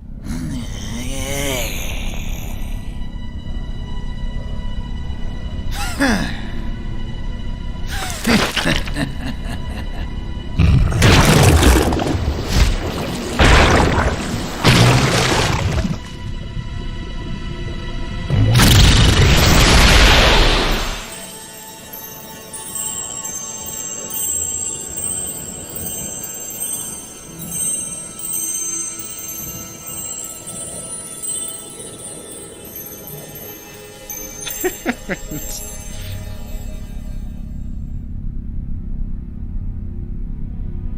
hope I just fight her.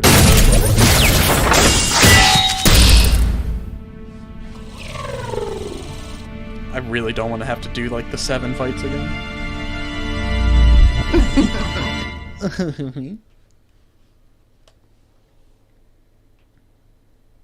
I am a shadow.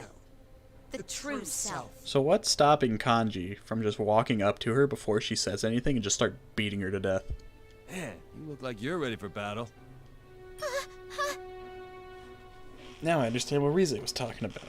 I wondered how my shadow came back after I beat it, but I get it now. It's not my shadow this time, it's hers. The shadow's face looks like Miss President, but the body is totally mechanical. She yelps a little at seeing her own shadow. I don't blame her. It was tough seeing mine again, even though we'd crossed paths before. Why so scared? What's wrong, me? Take a good look.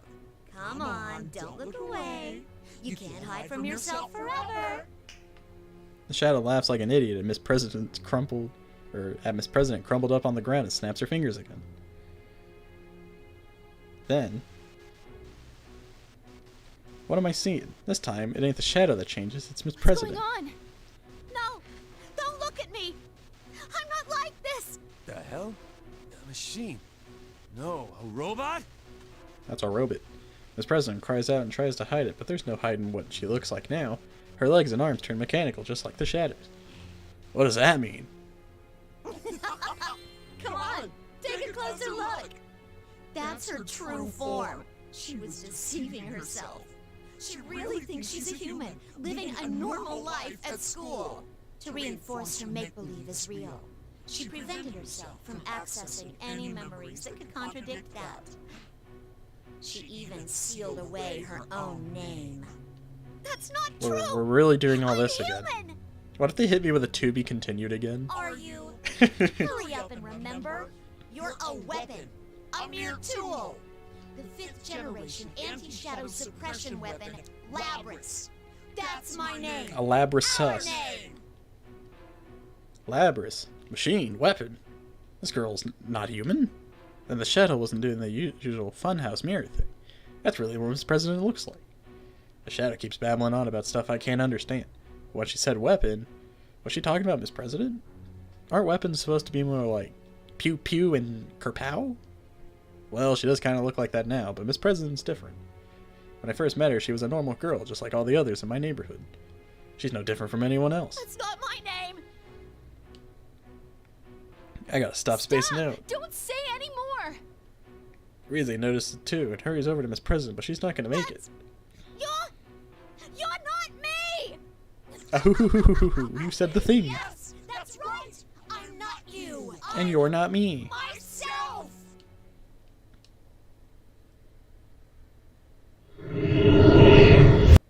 Don't worry, we'll skip that one. Because we've already seen it. The shadow's gone berserk. This cow monster thing came out from behind her. It's intense, seeing this every time. I also noticed the scenery's changed too. The light coming in from behind the glass is so red it hurts my eyes. There's a steel thing that looks like a furnace in the center and these dolls being tossed inside. What's that? All I know is it's something nasty. That thing reeks of danger. But even though I'm in a jam, I can't stop myself from smiling. Looks like it's on me to protect everyone this time. Bring it! Yeah, I only skip the stuff we've seen. If we haven't seen it, then I'm just gonna let it play. There's a girl here who needs our help with her shadow coming out, and I got the power to fight it. The only difference from back then is you's not here with us.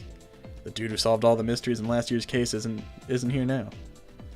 Which means I can't wait for him to save the day. If anyone's gonna stop this, it's gotta be me. Kanji, are you gonna be okay? You don't have any backup. Oh, come on, don't look so Get worried. straight, I'll be okay. Just stay quiet and support me like usual. I got this one. I slam my fist into my own shadow, and I can sure do this. I ain't watching you work all this time for nothing. I take my stance in front of the gigantic cow. I'll save you no matter what. Alright, at least we're jumping straight into the fight. We're not being run around an extra room or two. Unfortunately, I'm playing as Kanji. Final. Fight. Once more!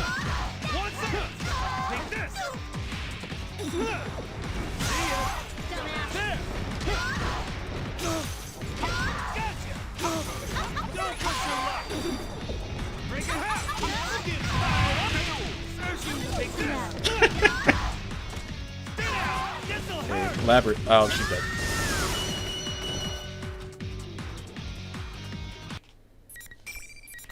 Oh, I was gonna try and do the finisher, but I didn't realize I obliterated her.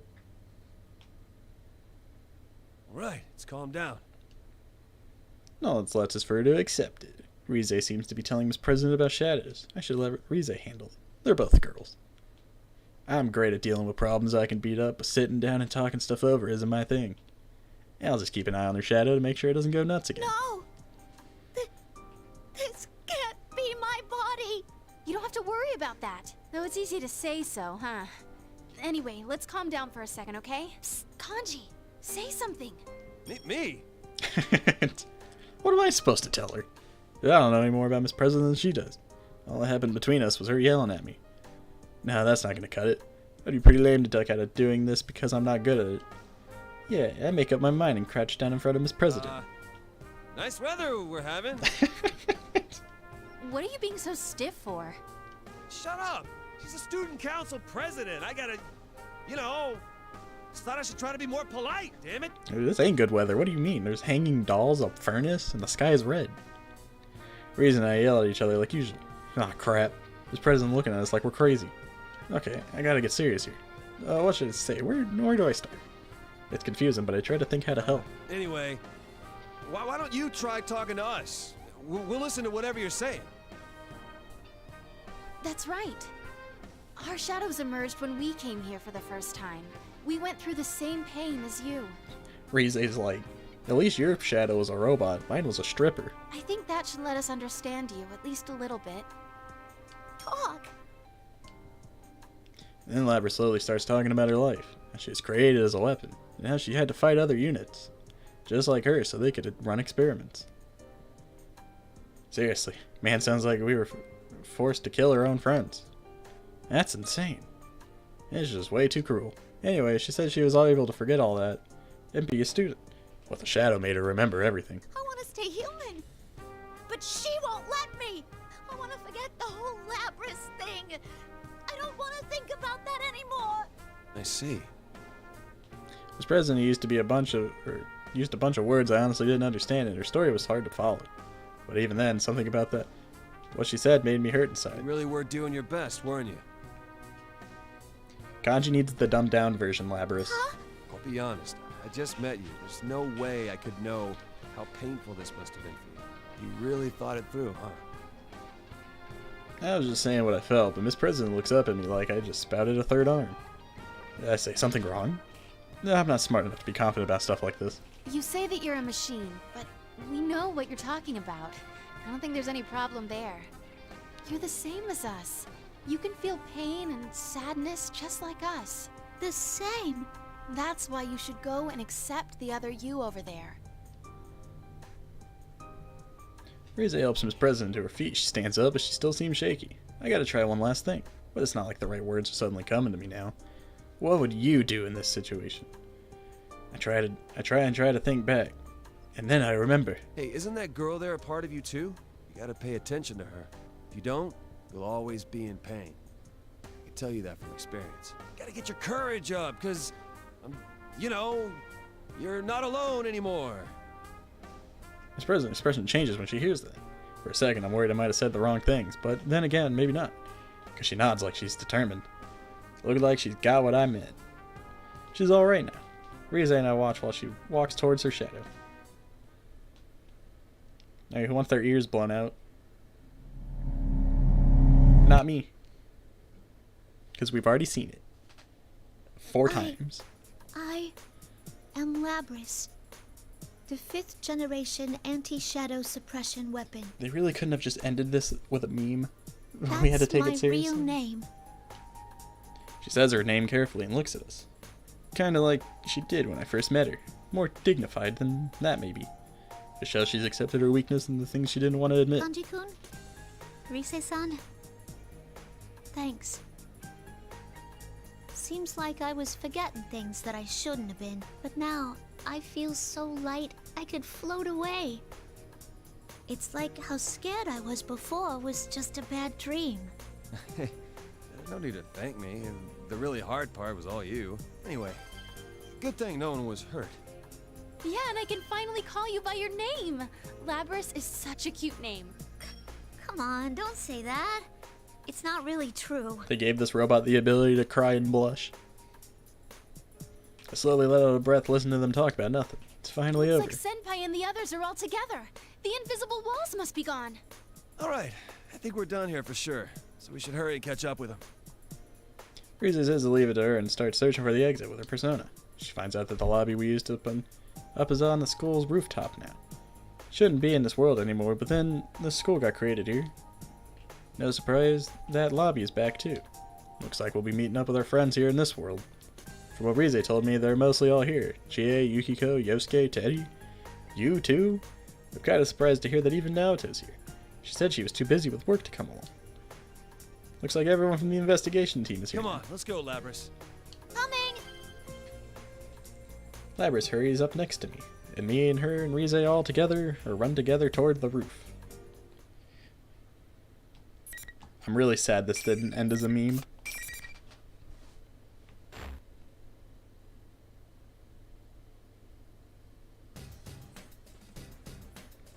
When we get to the roof, the others are already here. No, we're the last ones. I feel kind of embarrassed at everyone welcoming us, but you's here, and I haven't seen him in a while. How were you guys the last ones there if you were on the 3rd floor before the roof and they were all on the bottom floor? Senpai, long time no see. I totally did it this time. Yeah, Rize told me. You did an excellent job. It's pretty cool hearing that from him. The others seem okay too. The same as usual. I was mostly on my own since coming in here, so it's good to see everyone else from the investigation team. It was really amazing. Kanji's speech to Labrys was what saved her in the end. Wow. If even Rise-chan's impressed, you must have really done a great job. Nah. This is mostly stuff I learned from you guys. That explains it. I know it sounded too cool for you to come up with. That was just plagiarizing. Come on, why did she have to say it like that? Well, I'm sulking over that. Riza makes a quick round of introductions. For someone as complicated as Labrys, Riza handled it like a pro. I guess you learn that stuff in showbiz. All my senpai seem astonished by Labrys being a robot, but they don't make a big fuss over it. They just accept her for who she is. And I could tell she was nervous about this, but I can see Labrys slowly starting to relax. I wonder if that's what it's like when I was rescued. I can't even begin to explain how much my senpai being so casual with me helped after they'd seen my weakness. These guys are the best, and I'm proud to be their friend. Well, the stuff with Labrys is settled now, so now it's my turn to make things square. I stand up straight and face my senpai. Hey, everyone. Well, I wanted to tell you something. What's the matter? Jay, Yukiko, Yosuke, and Teddy. I bow deeply in apology towards the 4 I caused the most trouble for. Oh yeah, that's right, because he beat them up. Really sorry my shadow put you through a big hassle again. Huh? Wait, you still haven't figured it out? Figured out what? Who did you defeat just now? Who did I defeat? What? My shadow was there, so it was my shadow. Hang on, I'm confused myself here. Let's see, I beat the crap out of my shadow, but he got away. Then I caught up with him and found out he didn't get away. It was actually Labrys the shadow and... Wait, what? While my brain going in circles, I noticed something else weird.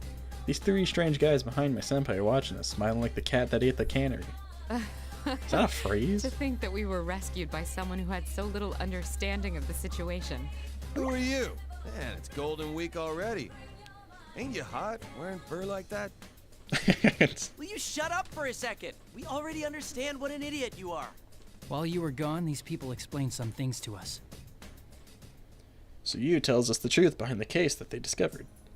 They being Mitsuru, Kirijo in the white coat, Akihiko, Salami in the red cape, and Aigis, who's a mech like Labrys. Seems like they're all part of the Kirijo group. Man, all 3 of these guys mean business. They're like all hardcore fighters who've seen a ton of combat all over the place. Seems like they've been fighting shadows for a while. They came here to find Labrys when she went missing. There's more to it than that, I guess, but it all sounded too complicated for me. Point is, they came to take her back, but not to do anything bad to her. I wasn't too sure that what they meant, or wasn't sure they meant what they said, but it looks like there's nothing to worry about. I can tell. There's something honest about those three that you can only get from doing the right thing. That's all I need to know. I smile wide and give Labrys a tap on the shoulder since she looks worried. Oh, so you do have someone who is waiting for you. That's cool. Seriously, it seems like a dream. You're telling Kanji. I can't believe everyone's being so nice to me, and I don't have to be locked up. Labrys trails off. She seems pretty touched. I was worried she's gonna start crying, but nah. She just looks up again and smiles. Kanji-kun, I can't thank you enough. And she gets hacked.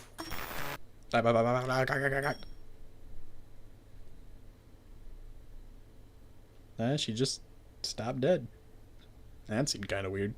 I mean, I know she's a machine, but I hope she's not broken or something. I get kind of worried and start to look closer at her face when her mouth opens in this disturbing way. It's not over yet. What the? Did we forget something? I can't help answering her question before I realize that voice isn't anything like her normal one. Who's saying that? It's Labrys' voice, but it sure doesn't sound like the way she talks. And to make it creepier, her expression is still frozen while her mouth starts laughing. Is this the same communication system we use? Everyone, step away from Labrys. Whoa! Before I can say anything, Labrys takes a huge axe off her back and swings it down. She's way faster and stronger than before. This is the first time I really get to sense that she's not human. No, wait, this ain't the first time to freak, or this ain't the time to freak I out. cannot gain access. She is being hacked. It isn't coming from inside this facility. The sick. Yeah. Outside? This is just a little Yeah. Hacked? What did you do to her, you bastard? Well, you appear to be the perfect opponent for her. Let's have you fight friend against friend once more. I don't get any of this at all, but Labrys brandishes her axe, or giant axe against me. Kandi, you don't know what that word means. There's no way you know what brandish means. Still under someone's control. I'm gonna put a stop to this. Snap out of it! You're just gonna let yourself get control like that? Show some backbone!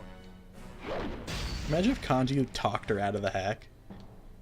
This is bad. If I don't stay focused, I can barely dodge her moves. It's no use. She can't hear us.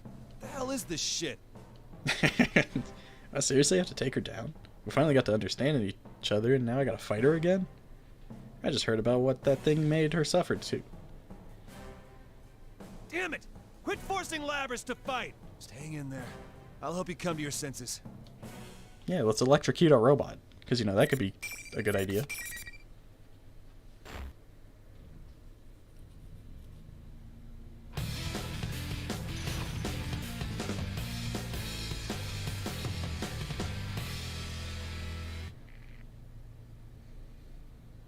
Final.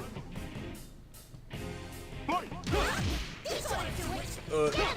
Eat this! Break it half! Eat this! Nikazuchi! I screwed up.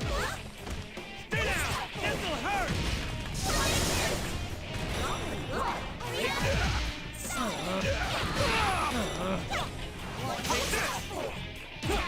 Eat this! See ya! Now! Damn it! Hit me a bit. Damn it! There we go. Take this! Let's finish this! Get ready to hurt!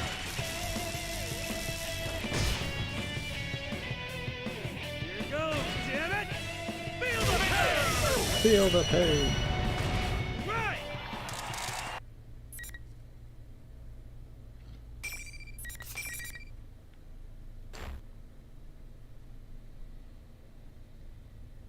My, she was quite easily defeated. Evidently, I didn't push her far enough. Well, she is a test unit, so this is as far as my little game goes. Labrys isn't moving, but she's still talking. Hearing it makes me sick. And whoever it is keeps talking about Labrys like she's not even a person. Show yourself, you freaking coward! Who the hell are you anyways?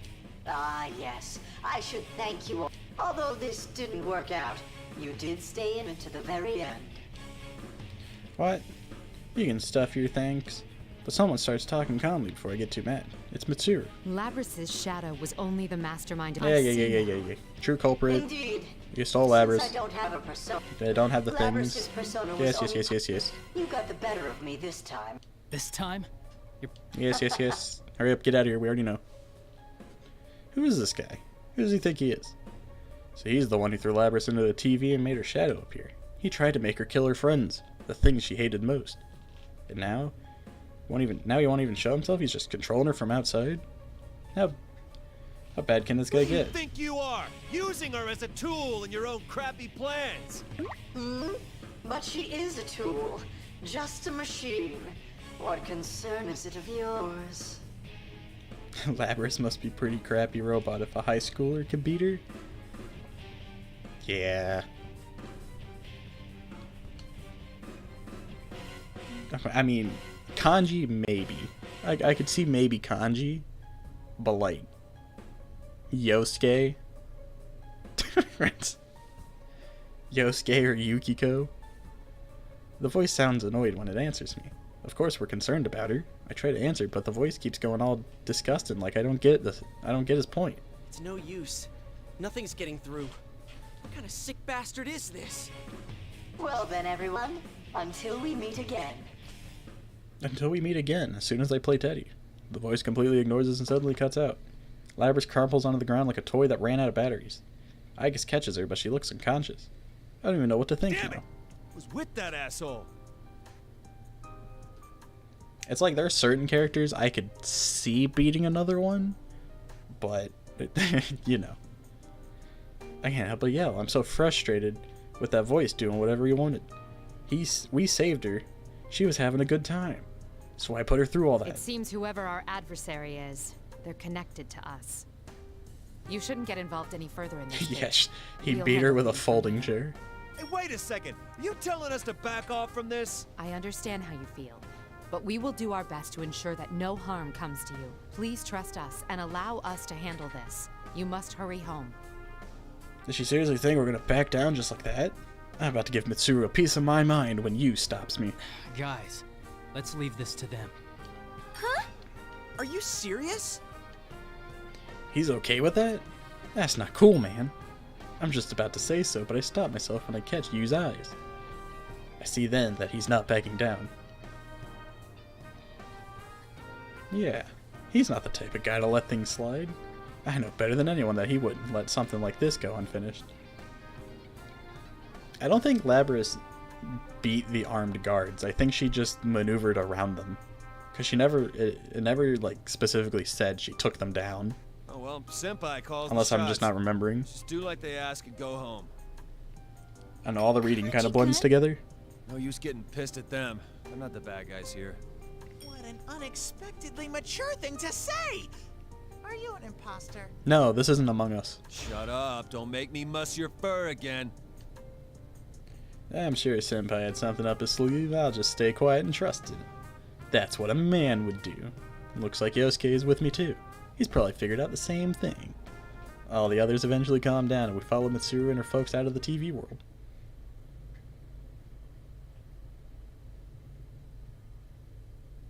We exit the TV and stand in the usual Junes department. Mitsuru thanks us again and they leave in a hurry. Are they gonna walk through town dressed like that? Those guys have some seriously thick skin. Me though, I know it's lame, but everything catches up to me and I sink down on the spot. Though it seems like everyone's exhausted from going back into the TV world for the first time in a while, so the investigation team splits up. For now, I guess the case is over. Alright. Ow! Damn it, my entire body hurts. Even after a good night's rest, my muscles were still aching. Now that I think about it, I was there for more than a whole night this time. Guess I should get in better shape. But even with all the pain, I can't stay in bed. I forced myself to get up and jog to where we agreed to meet. Where was it again? Oh wait, never mind. I got it. That's gotta be them. They're parked at the Kanji. They're not more than like 2 feet away from your house.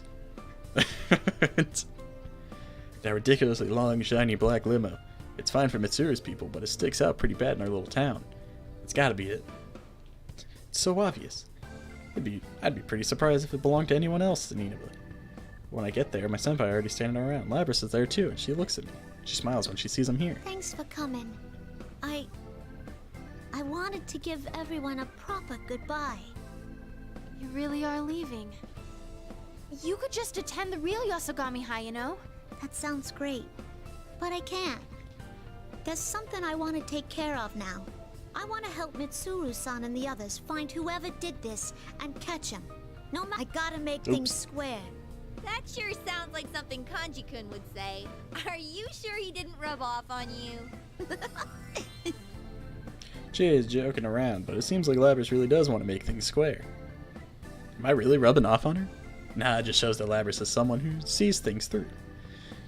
I mean, even when she thought she was the student council president, she had balls telling me off as soon as we met. Look at her smiling cheerfully. Now that's what I like to see. Labrys, it's almost time. All right. Well then, goodbye, everyone. Oh, come on, just when things were starting to crack, looks like we're back at square one again. As soon as Mitsuru said that, her face clouded over and the moment was ruined. Even Rize had finally stopped complaining and seemed like she was ready to cry. I guess they forgot their wallets. Guess I should step in one last time. I call out to Labrys as she's reaching for the limousine door. That ain't how you do things. Huh? You gotta get him with a bro hug. I mean, think about how sappy she was being earlier. Give a proper goodbye. Rambling on ain't my thing, and I don't know if what I say is gonna get through to her. So I just put on a big smile and say it as loud as simple as I can. You're supposed to say, "See ya." Not some formal crap. Labrys looks at me with wide eyes. Wait, why is she tearing up even more? I start to panic and Labrys laughs, even through her tears. See ya. See, even I could do it right sometimes.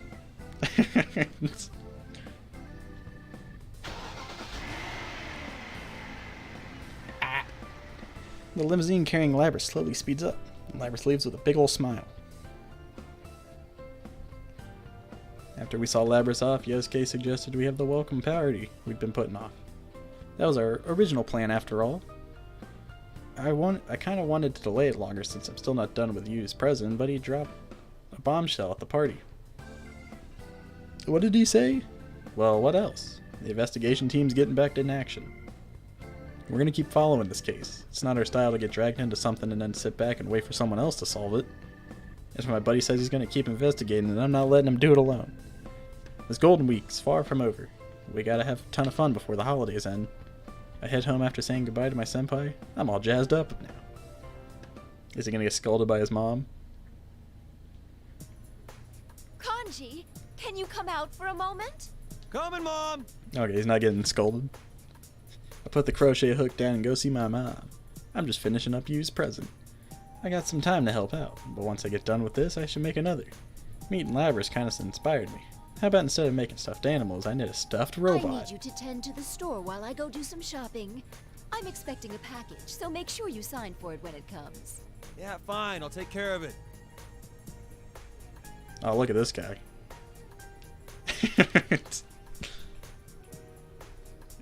It's just a man who looks like a biker in an apron.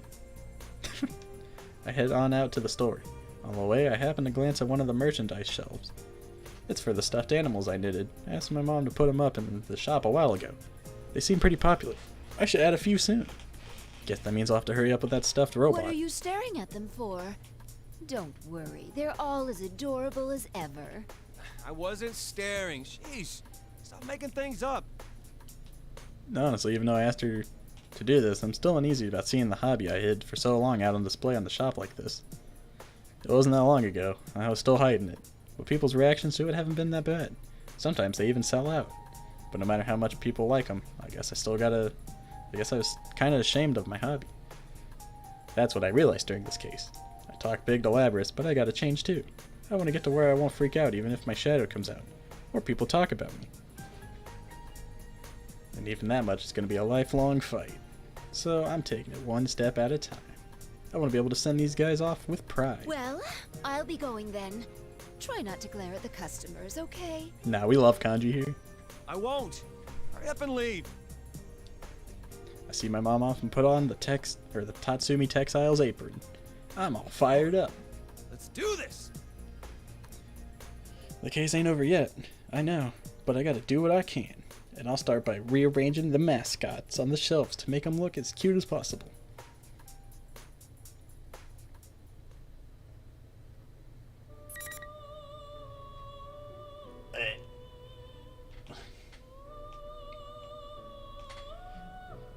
Alright, that's 3 down.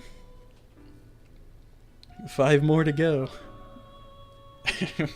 And then whatever this one is.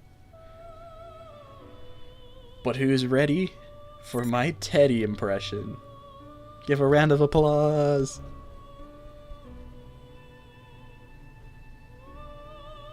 There's no applause.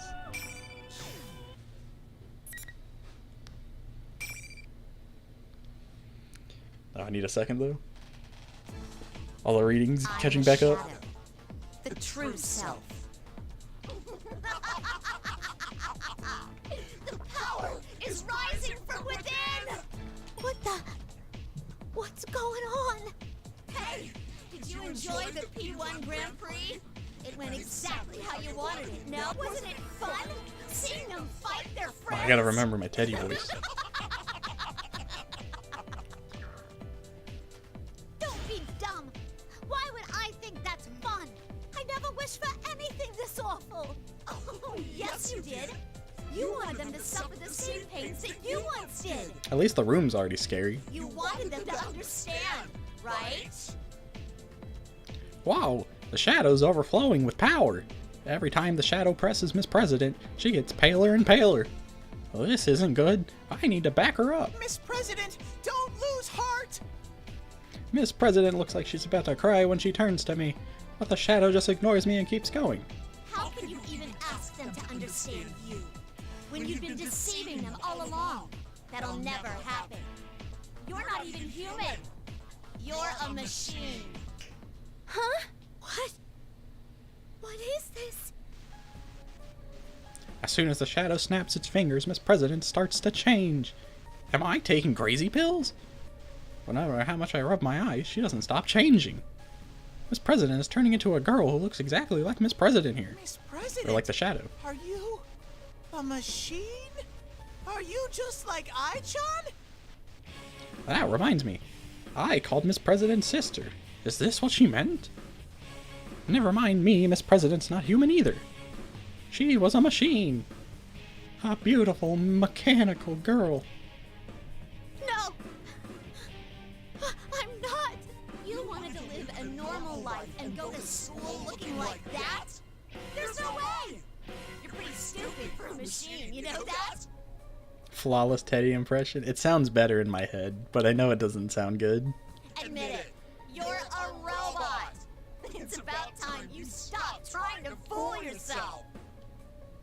No matter how many times I see it, the way shadows mercilessly bully everyone makes me mad. Miss President doesn't like it at all. She's sad too. Oh no, we're in trouble if this keeps up. Miss President, don't worry. It'll be all right. What did Sensei say back when this happened to me? I want to somehow get Miss President feeling that happy and relieved. I can't find the right words, so I try to tap Miss President's shoulder to comfort her. Miss President? She slapped my hand away? Easy for you to say. It's not like you understand anything about me. It wasn't the shadow getting in the way. Miss President herself is resisting me. No one does. No one can understand a machine like me. No one can understand.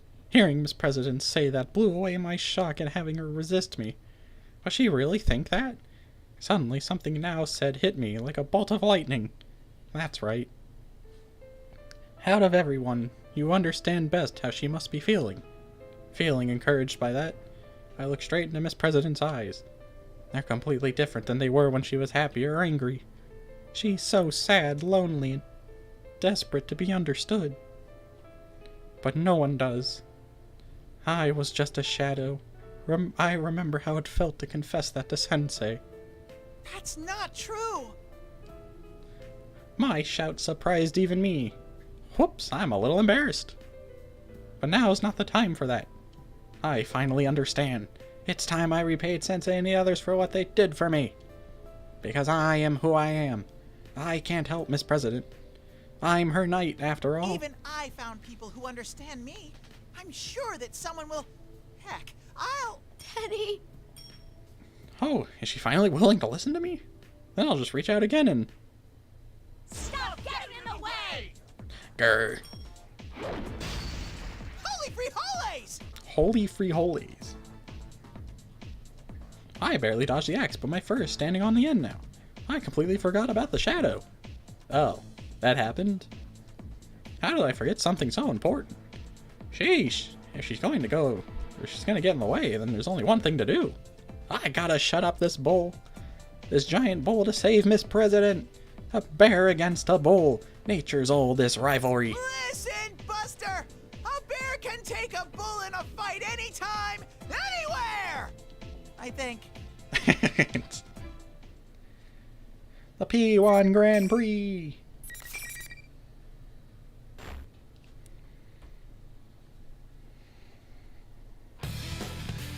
Grr.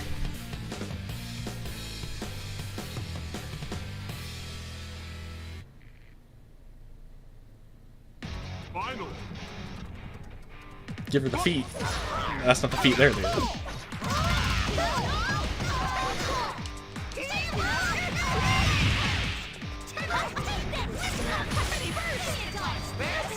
Bear passing through.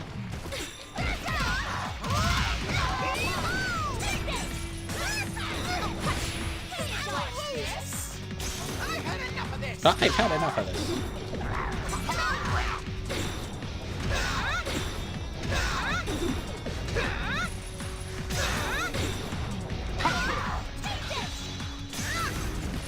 No, it missed. No finisher.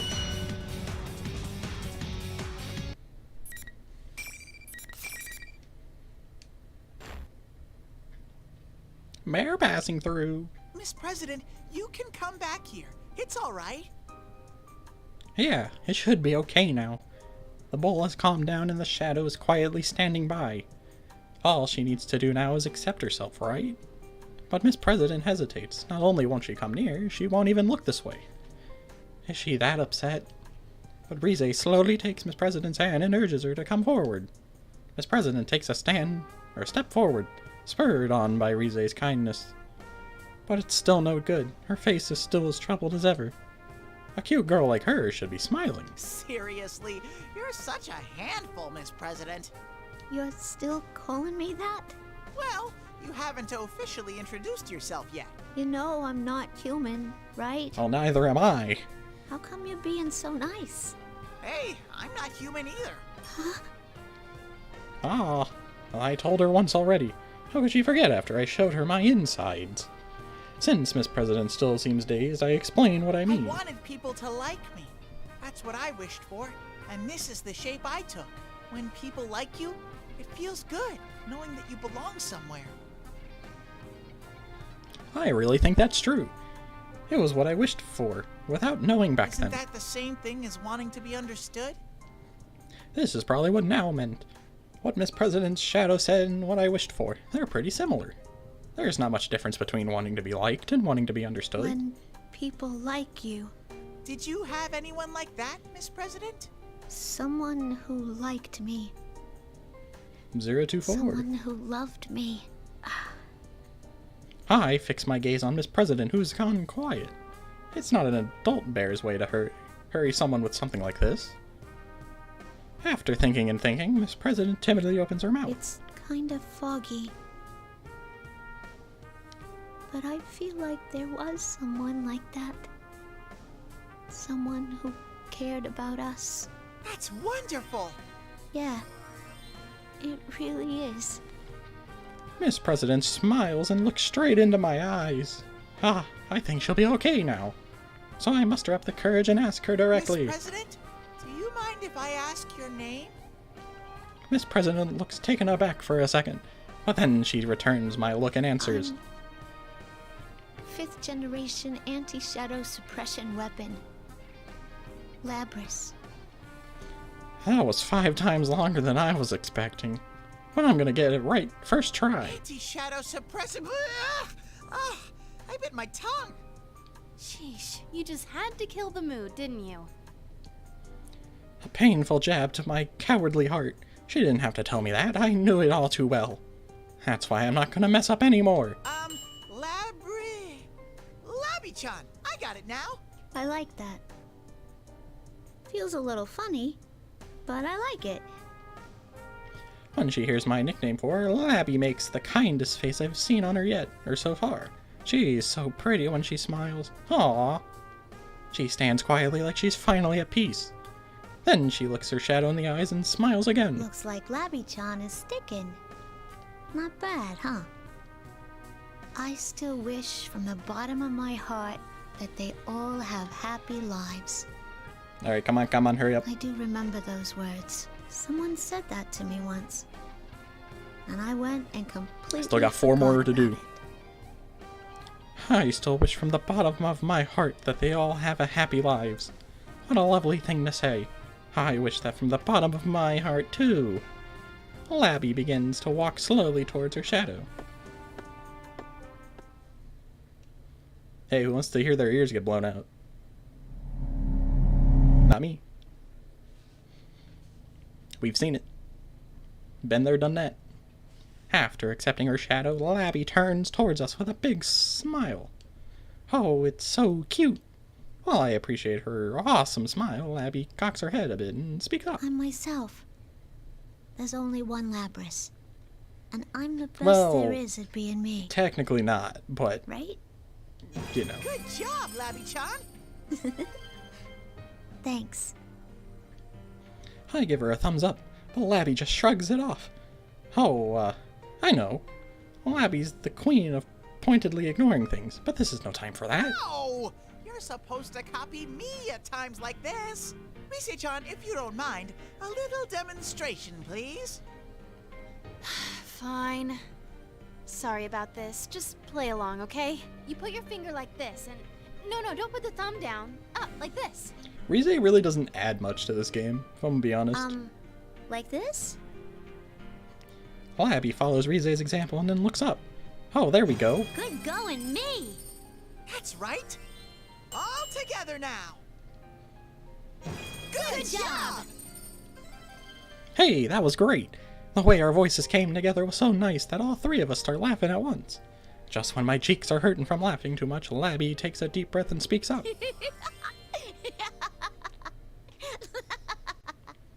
I've never laughed so hard in my life. Even if my shadow comes out again, I'm sure I'll be okay. Now that I've found people I can connect with, it's all thanks to you. To Teddy, my loyal knight. It's truly an honor as your knight. That's what I wanted to say, but my mouth froze up and I couldn't get it out. Nah, that's weird. Why did that happen? Usually I have no problem saying whatever, but right now it's like, I don't know what to say. How do I explain? Oh, Teddy, are you actually embarrassed? I'm not embarrassed. Oh, I bit my tongue again. Labby laughs and Rize does too. That weird feeling has gone away now and I smile really big too. This is how things are supposed to be. Teddy doesn't know how to handle when a woman returns affection. He's used to just being called an idiot.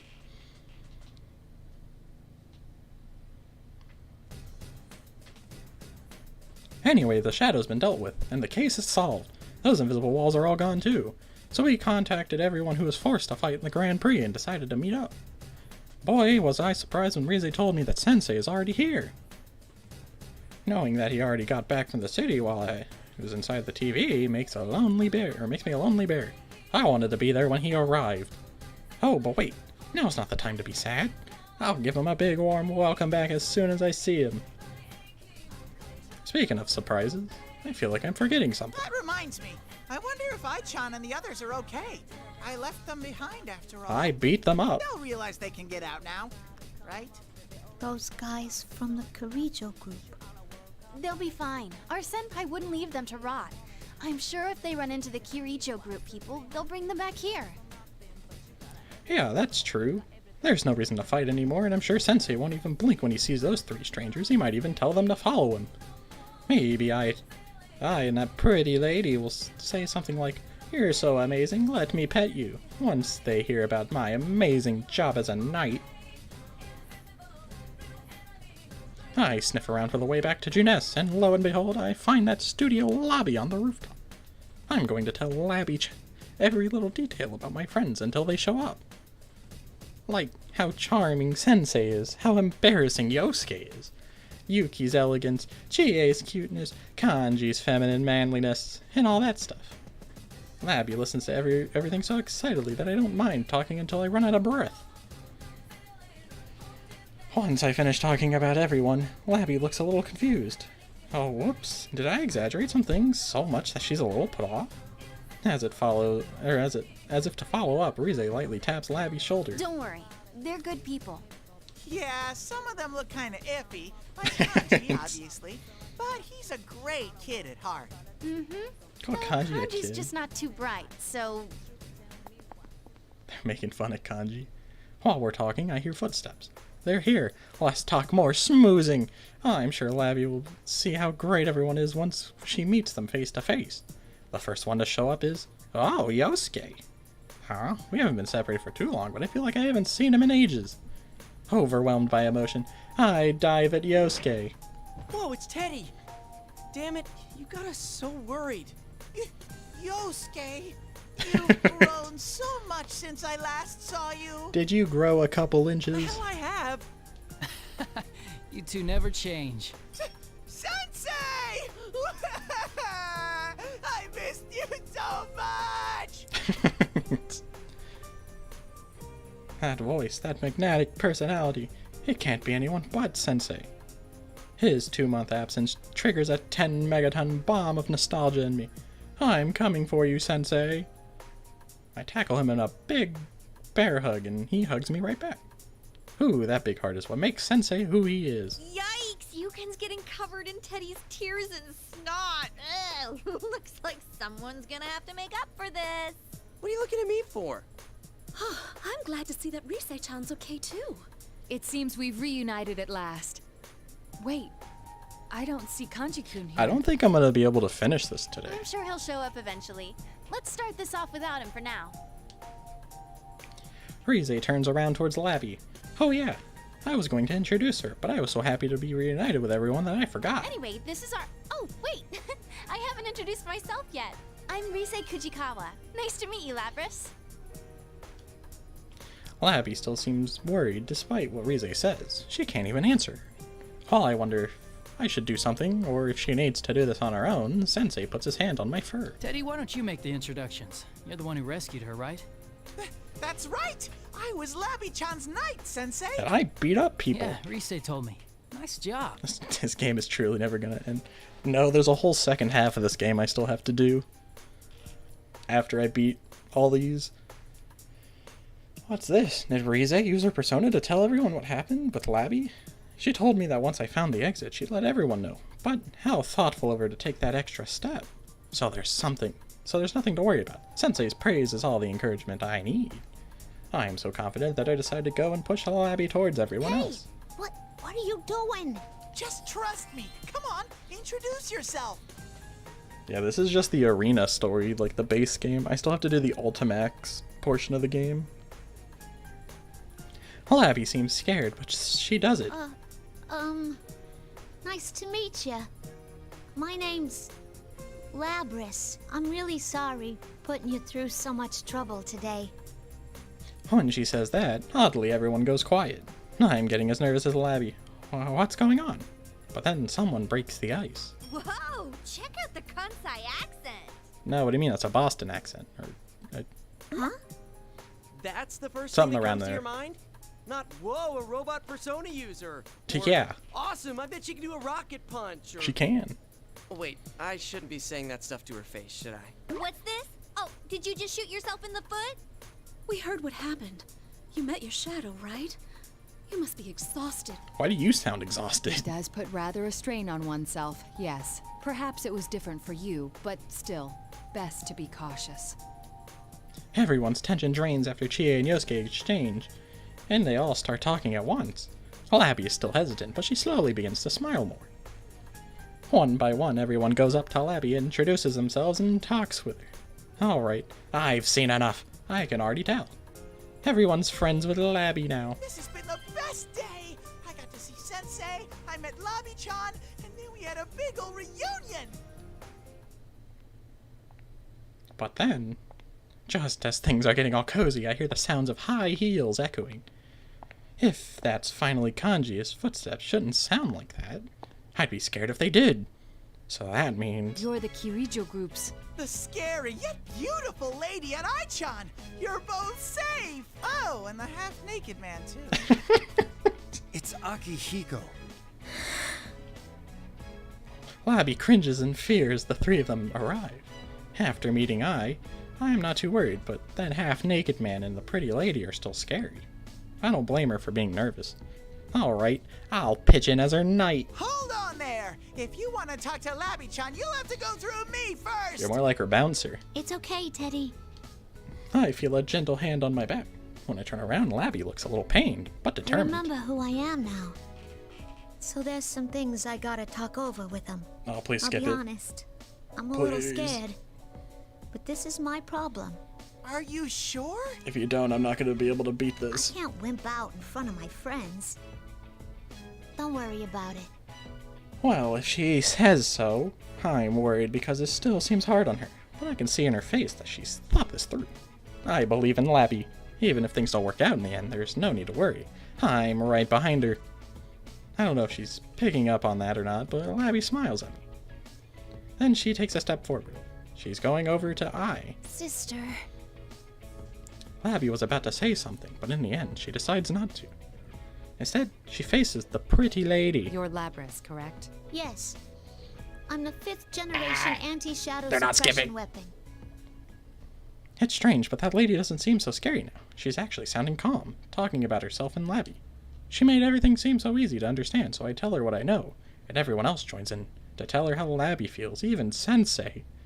And after the lady hears it all, she bows low to apologize. I'm sorry for everything. Oh, maybe they will skip it. You were designed to have a heart, and yet unforgivable sins were perpetrated against you. How come you're apologizing? The past sins of the deceased are not my responsibility, but I do bear responsibility for the future built on that foundation. Yeah, it's pretty messed up what your family did there, Mitsuru. Hence, I am obliged to atone for the sins committed against you. I wasn't thinking about atonement or anything. I mean, you're gonna take me back there anyways, right? Labrys, you seem to be misunderstanding me. I don't intend to seal you away again. Huh? I want you to perform the duties you were made for, along with Aigis here, who could be considered your younger sister. It needn't be right away, of course. All we need now is a mutual understanding. Let's get to know each other, Labrys, and maybe one day you'll lend us your strength.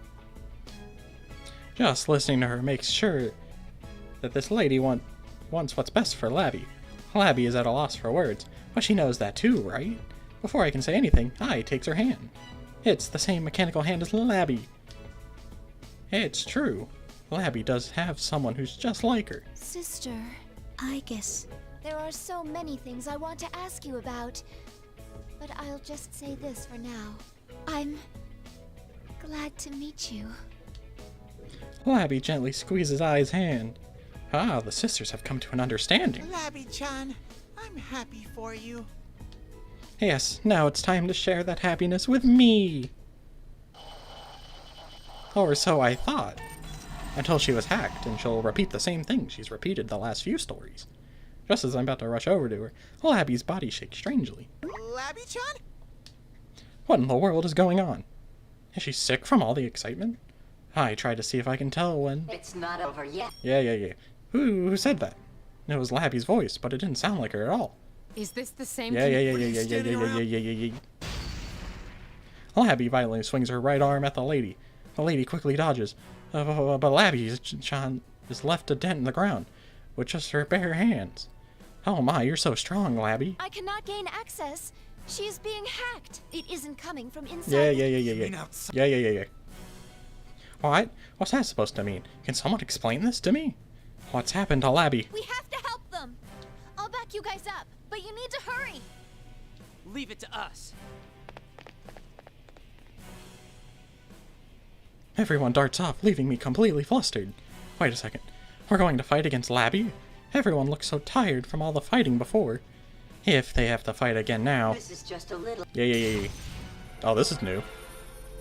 A persona comes out of Labby. It's the one she just got by accepting her shadow. When I saw that, my doubts about whether or not to fight her went away. This isn't right. She didn't get her persona just to fight us. Labby shouldn't have to fight her friends anymore. Labby-chan, I'll save you quick as lightning. No matter what happens, I'll always be your knight. That's why I have to stop her. I mean, I'm Labby's knight. I've got to protect her heart too.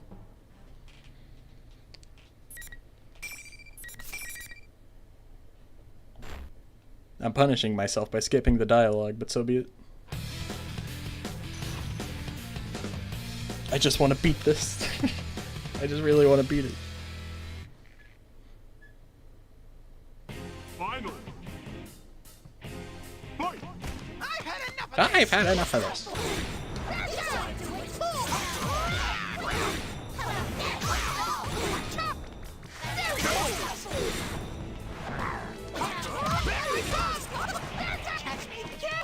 Make sure you trade. Make sure you trade in your old. My leg.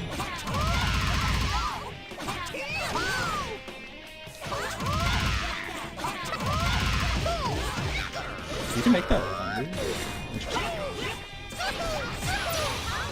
Yes, beat me up so I can get my thing. Here I come.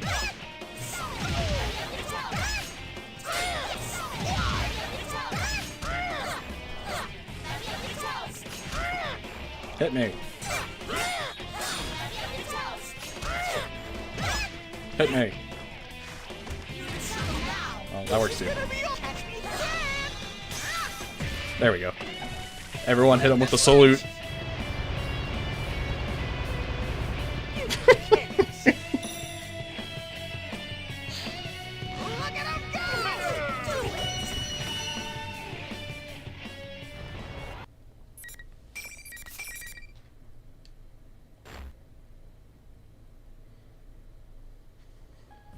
Did I manage to stop a Labby? I carefully look into Labby's face once she stops moving. Suddenly, she starts talking blankly. My, she was quite... Yes.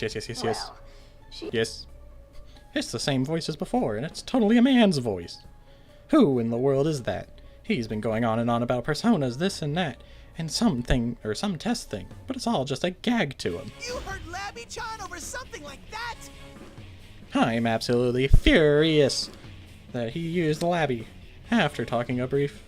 Look at me. The voice keeps talking. I should thank you all. Although this didn't work... Yes, he stayed till the end. He wasn't listening to what I said at all? Can't he see how angry I am? Labrys' shadow was Yes, we know. Indeed. It was... Since I don't have a... Labrys' persona... You got the better of me this time. This time? Well then, everyone... If I never meet you again, it'll be too soon. Actually, who are you? At least have the common courtesy to introduce yourself. I was waiting for him to at least say his name. Why is he prolonging the suspense like that? But then I hear this weird sound like something turning off. And Labby collapses like a puppet whose strings were cut. Does that mean he's gone? How rude can he get? He didn't even answer one of my questions. He didn't listen to anything I said. He's the worst. I am still furious. I'm worried about Labby. I did my best to try and stop her, but I didn't go too far, did I? Is Labby-chan okay? I nods, tending to the collapsed Labby. When Labby hears my voice, she opens her eyes. Oh, good, she's not making that weird face anymore. What a relief. Alright, Teddy, your thing's starting to drag. Come on. Everyone is trying to figure it out, who that was. But I'm fine now that I know Labby's okay. While I help with Labby, Sensei and the others talk to the lady. You should leave the rest of this affair to us. 10 out of 10 game? Yeah. I like this game. We'll do our best to ensure that no harm comes to you. That is our duty. What a cool, beautiful voice. This must be what they mean by a voice you can't just argue with. Yosuke, let's go back. I thank you for your understanding. Don't worry, we'll keep you safe. He sounded like he was doing what the lady wanted, but Sensei and Yosuke were looking at each other funny. What was that about? Are they scheming something even though Sensei said he wasn't? Well, it's more important right now that Labby gets better. It's time we got out of this TV. And then the party can start.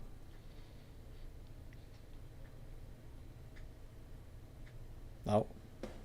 Yosuke stretches his limbs and grunts. Pushed. If Adachi was in the story, he's in the second half of the story. He'll be here. Well, at least everyone's okay. Aren't we forgetting something? I don't think so. If I could conjure something up. Though I bet everyone would congratulate me. Did I just give myself a hint with that? Kanji-kun still hasn't arrived. No, he's dead. Oh, good job now. No wonder you're an ace detective. Kanji hasn't been with us since this all started. I thought he was just running late and he'd catch up later. But stuff happened with Labby and, well, he completely slipped our minds. Yeah, he is pretty late. After what just happened, something could still be up. Oh, crud, that's right. After what just happened, what if Kanji's in trouble? But wait a second. My adorable ears are picking up something. Is that? Huh? I think I hear something. You're right. So do I. What's it saying? I can't make it out. Where is it? Everyone looks at each other in confusion over the noise that's coming closer. Those thunderous footsteps and that yell. Oh man, I'm starting to get a bad feeling about this. You're far from the only one. You're kidding me. Is this Kanji? Does everyone else think so too? I turn around with a bad feeling about this, and sure enough, Kanji's running up like a madman. Looks like he was completely late to the party. Oh well, since I, the knight errant, Teddy, played a huge role this time, I'll speak for everyone. But when I step forward, Kanji glares at me and points his finger. Oh, what the? Is this the final battleground? In the Grand Prix to Still thinks he's dreaming. Man? Oh, please tell me I fight Kanji.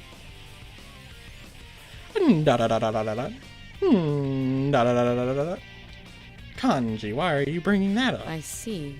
Hey, what are you looking at me for? Wait, I guess too? What's so funny? Oh no, he just reminded me a bit of you. See, even the ladies are laughing at you, Kanji. Sheesh, it's embarrassing being your friend. Kanji, you were still at it? Ugh! I already told you it's over! Shut up! No one gets to decide when my Oh, dream's God. over but me! Your dream? Do you mean to tell me you think this is all a dream? I kind of remember Rize bringing something like that up when I talked to her. Yosuke seems a bit embarrassed. Oh, I get it. Yosuke must have gotten beat by the confused Kanji, or Kan, as I'll call him. Well, I suppose that it does all seem quite unrealistic. Still, isn't this kind of long for a dream? Honestly, Kanji can be such a handful. What are we gonna do? Should we stop him? Wait a second. I just remembered something really serious. They're really dragging. Very They're dragging it out. important. That's right. It's extremely important. I haven't gotten my victory kiss from Labby. Now that I remember that, I gotta give this last fight everything I've got and win Labby's praise. We're really gonna fight I'm Kanji. your last opponent. Huh? Well, you want to fight me, Ted? I've got one more job to do. I can't let this end without at least getting a victory kiss. What? A kiss? What kind of motive is that? Oh, Kanji's ready. I quickly step before Kanji as he's cracking his knuckles. Oh, how awesome. The P-1 Grand Prix to decide the most masculine of all men. Now this is more like it. Sheesh. Alas, he never learns. Well, if it calms Kanji down, I'm fine with it. A heated battle between the daringest of men. The ultimate showdown to decide who's most macho of all. Now this is a festival. Get ready to try a little teddiness. I throw Labby a sidelong glance. He doesn't look hurt or anything. It's okay if we tussle a little, right? Labby seems to understand after looking at I. She gives me the thumbs up. If you're gonna do this, you better not lose. Best of luck, Mr. Knight. All right. Labby-chan's cheering has boosted my courage to 120%. Bring it on, Ted. You're gonna find out that the legendary Kanji Tatsumi's the strongest man there is! Especially since you're in my dream anyway. Rah! Oh man, he's way too into this. I agree. Let me fight. Still, Let me there comes fight. a time when a man's gotta take a stand. Go for it, guys! Fight it out to your heart's content! Yes, Chie's right. Now is the time for me to take a stand. Come and get me! Yep, they're gonna make me fight. But I welcome this one. I welcome this fight. Even though the story's still gonna probably continue afterwards. Final. Fight!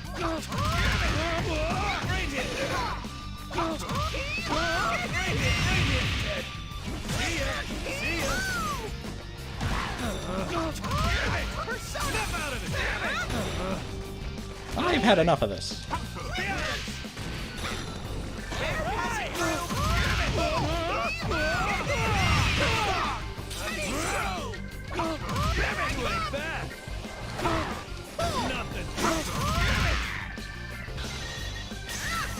No! Alright, Kanji, beat me up. Actually, I don't have time for this. You just get to die. I'm sorry. I wanted to flex on you.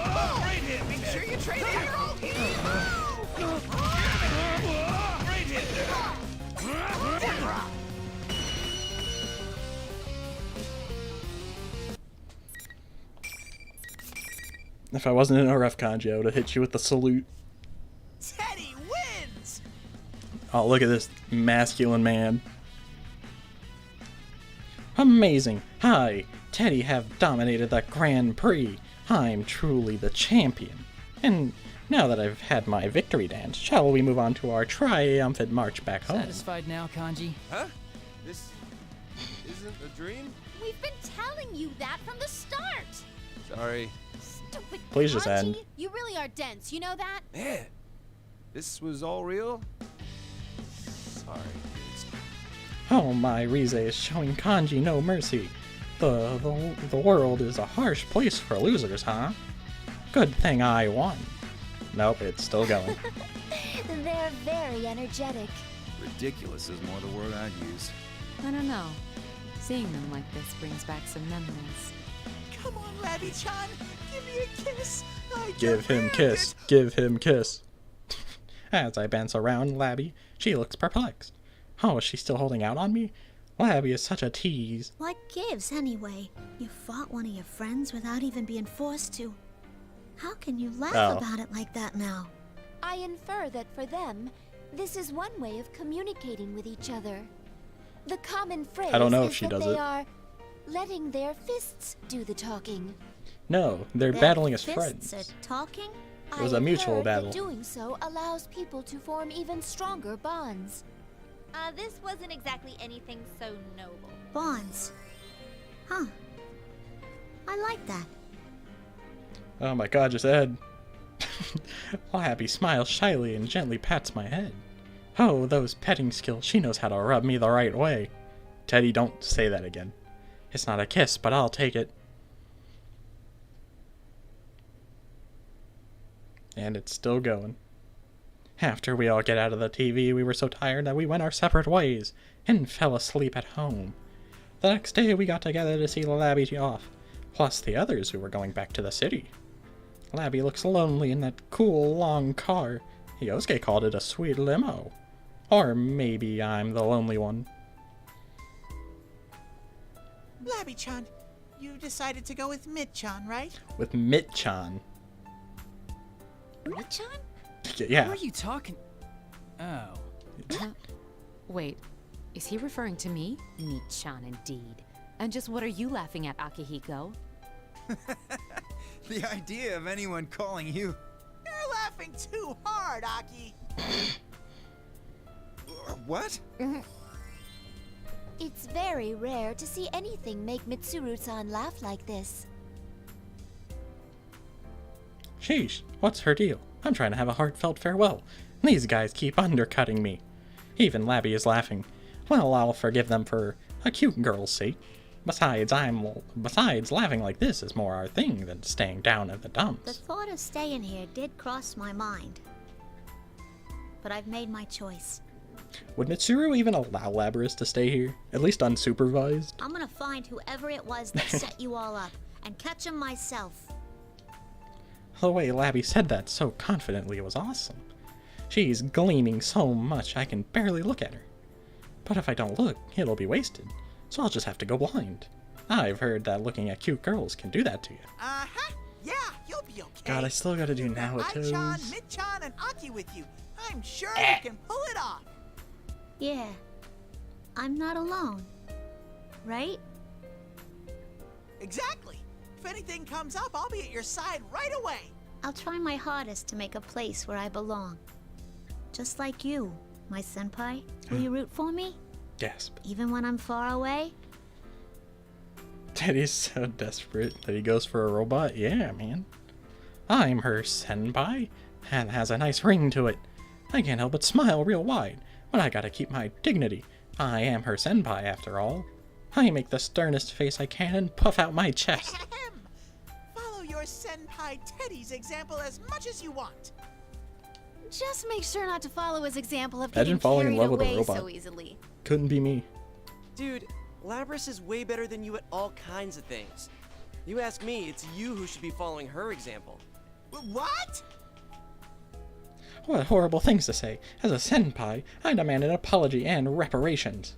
I'm hopping mad, but Yosuke brushes it off with a quick, shut it, and Chie is asking, are you sure you want this guy as a senpai? Any hole is Teddy's goal.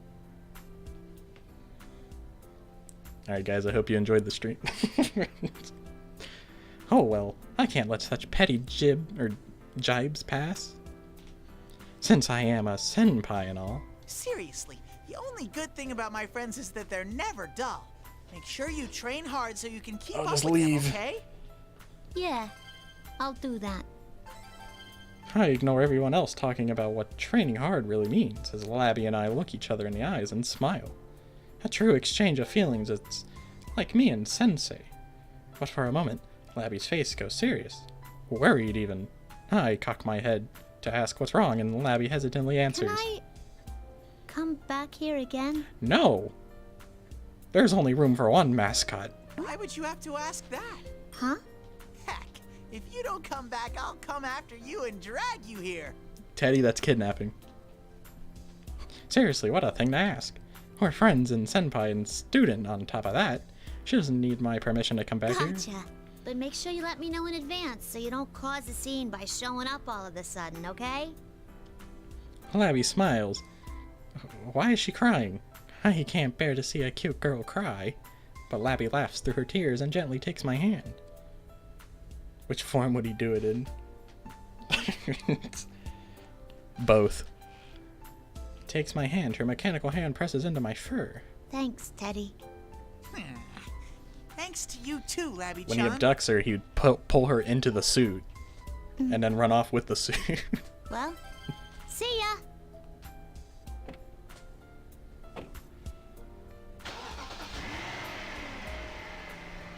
Labby waves from the window of the sweet limo and goes farther and farther away. I do my best to wave back and I keep waving until I can't see her anymore. Eventually, she disappears. She's gone. Yosuke pets my head when he hears me mutter so sadly. No, if he acts nice to me now, I'll cry even more. I'm sure you'll see her again. When he's boneless. I'm sure you'll see her again. Yeah, she said she'd come back. Hey, Labby, I couldn't say it before, but you don't need to worry about anything. Maybe you don't realize it, but you're so charming that you'll be fine wherever you go. Everyone will want to be your friend. Just look at everyone here. They all couldn't help but like you. Heck, I like you so much that I wish you'd come back right now. The limo just turns around. After we said goodbye to Labby, we all gathered as usual in the food court. It was to make up for Sensei's welcome back party that got interrupted by the case. I was kinda down though, because I had hoped Labby could join us at the party. You really stepped up to the plate this time, Teddy. Good job. Well, if Sensei's going to say that, since I am the superhero, I start talking about my heroic escapades as the knight errant. Teddy, everyone will want to hear. Ah, enough about that already. Oh, come on. I know you want to hear more. You should be more honest about your feelings, Yosuke. Believe me, I don't hold back when it comes to the stuff you do. Geez, Yosuke is such a sullen boy. Look at Kanji. But he's out cold.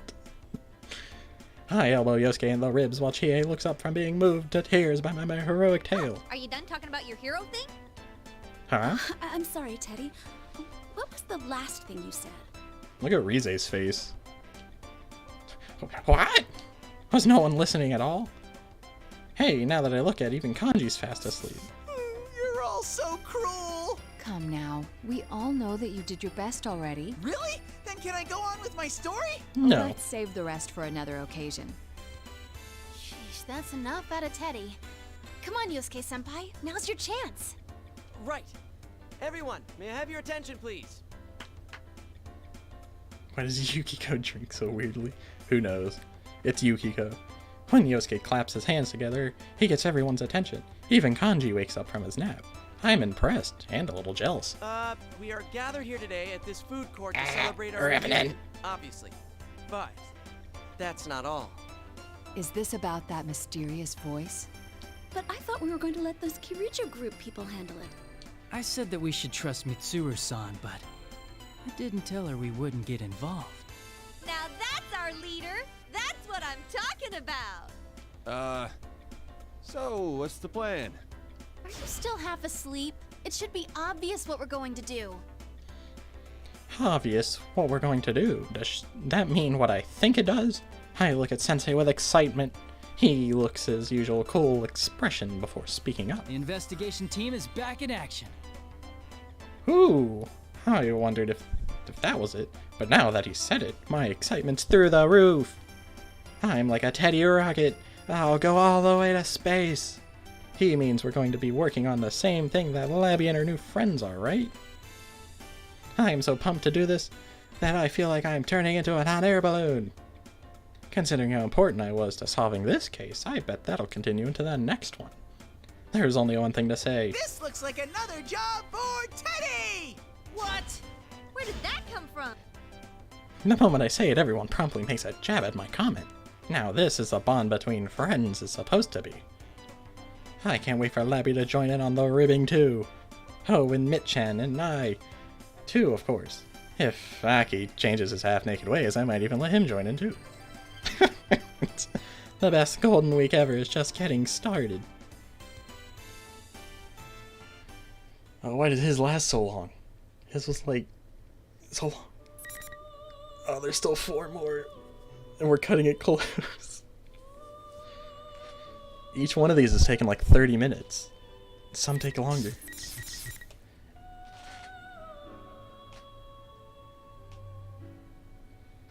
Alright, so how'd you guys like the Teddy segment? You know, the Teddy impression. I think it was pretty good. Oh, now it starts before the shadow. God damn it. Would you rather have Marie or Labrys? I like Labrys. I just don't want to hear it over and over again. Naoto Shiro Spaghetti! Rise-san! I got a gun! Look out! I see something glimmer in front of me. Acting purely on instinct, I ducked instantly. A low, whizzing sound passes above my head. What was that? Did something get thrown my way? Naoto-kun! She pulls out the gun again. Rise turns towards me. I look at her from across the room. She's crouched down next to something on the ground. On closer inspection, the red and white lump she's nearest Teddy. I see General Teddy in the back of the room, so the one Rise has to be, the one with Rise has to be the real one. A girl is standing between Teddy and the General. Okay, well, at least Labrys is transformed. I've never seen her butt before, but looking at her mechanical body, I can tell who she is. That's Labrys. What should we do? That girl wasn't normal. She wasn't even human. I know it sounds hard to believe, but she's a robot or something. She defeated Teddy and, Calm down. Are you talking about Labrys? Though Rize is quite shaken, she The still riddle nods. is solved then. You're not the real Teddy. You're only a shadow taking his form. Oh the my shadow God. of Labrys here, to be precise. Aha! No wonder they call you the Detective Prince now, Chan. You cracked the case. But even if you figured it out, there's still nothing you can do. I carefully watch General Teddy as he scoffs. Whatever it was he threw at me, I was too busy dodging to see it clearly, but it must be dangerous. I'm sure he won't hurt his owner until he hears a certain phrase from her, but he has no reason to be gentle with the rest of us. I point my gun at him, ready for any more of his attacks. However, the next attack comes from a direction I had not been expecting. What? There's a droning sound. It's coming from a giant axe flying at me. The axe is bigger than I am, spinning through the air towards me. Like a boomerang, it curves back and returns to the hand of its wielder. There are thrusters behind the blade, allowing the axe to fly as it spins. It wasn't General Teddy attacking me. It was Labrys, not the shadow, but the real one. What's going on? What did she attack me the first time, too? That would explain why Rize is so shaken up. But the shadow's right in front of her. Why is she going after me? It's not true. I'm human. This is all just a bad dream. I gotta destroy everything. I'm human. I can't find any meaning in what she's saying. I want to convince her to stop, but I can't come up with the right words to do so. Labrys takes a fighting stance without wasting a moment. Looks like the only way to bring Labrys back to normal is to fight her. Rise-san, please stay back. Naoto-kun? I never really expected to be able to convince her in the first place with the shadow here. I bite the bullet. I will stop her, no matter what.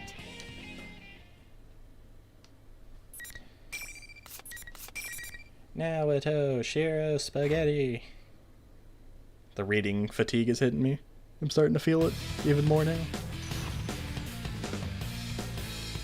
After going hard on Teddy's voice. Final.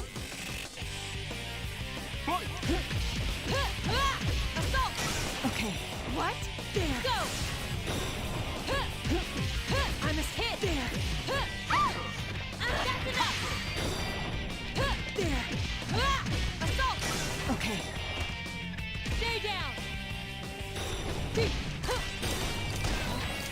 Okay. There. Assault! Now is the time! This should be enough rounds. Sorry, but I see you. There. Assault! There. I don't even care to do the finisher. I'm just trying to finish this.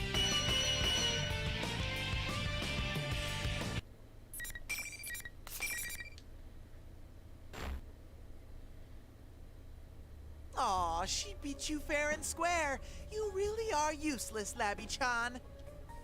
After Labrys collapses, the shadow looks at her as if she was The trash. whole reason for being is to fight.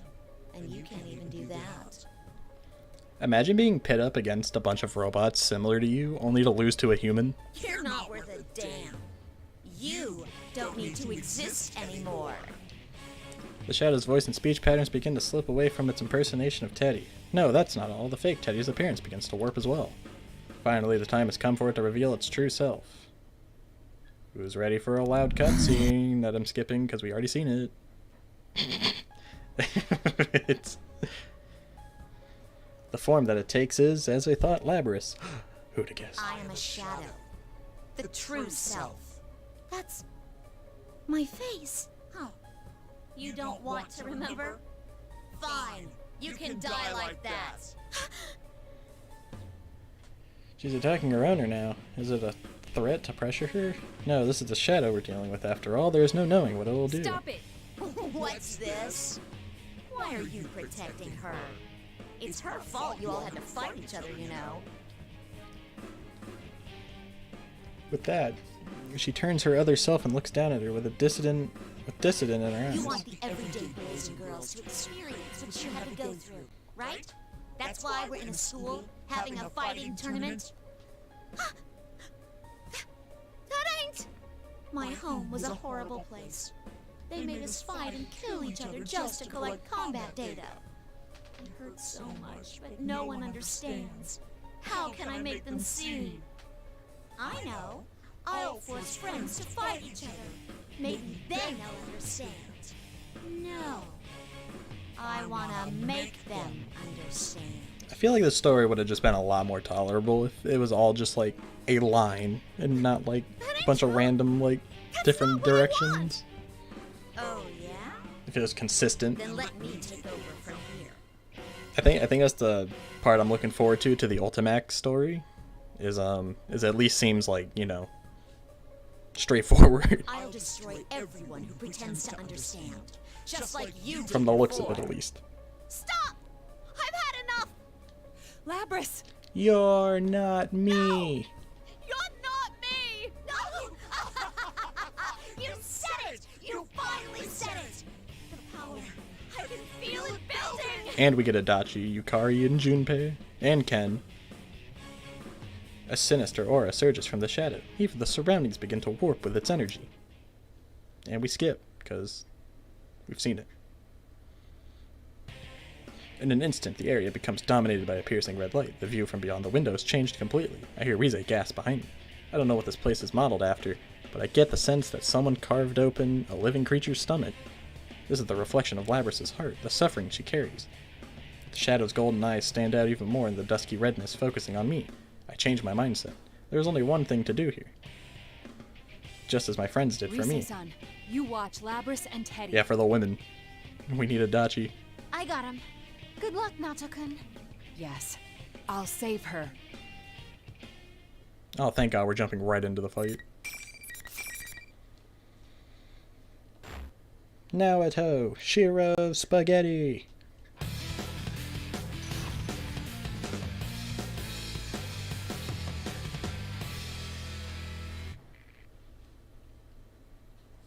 Final. Fight! My mistake.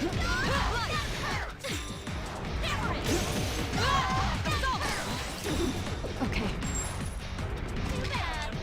I'm a kid.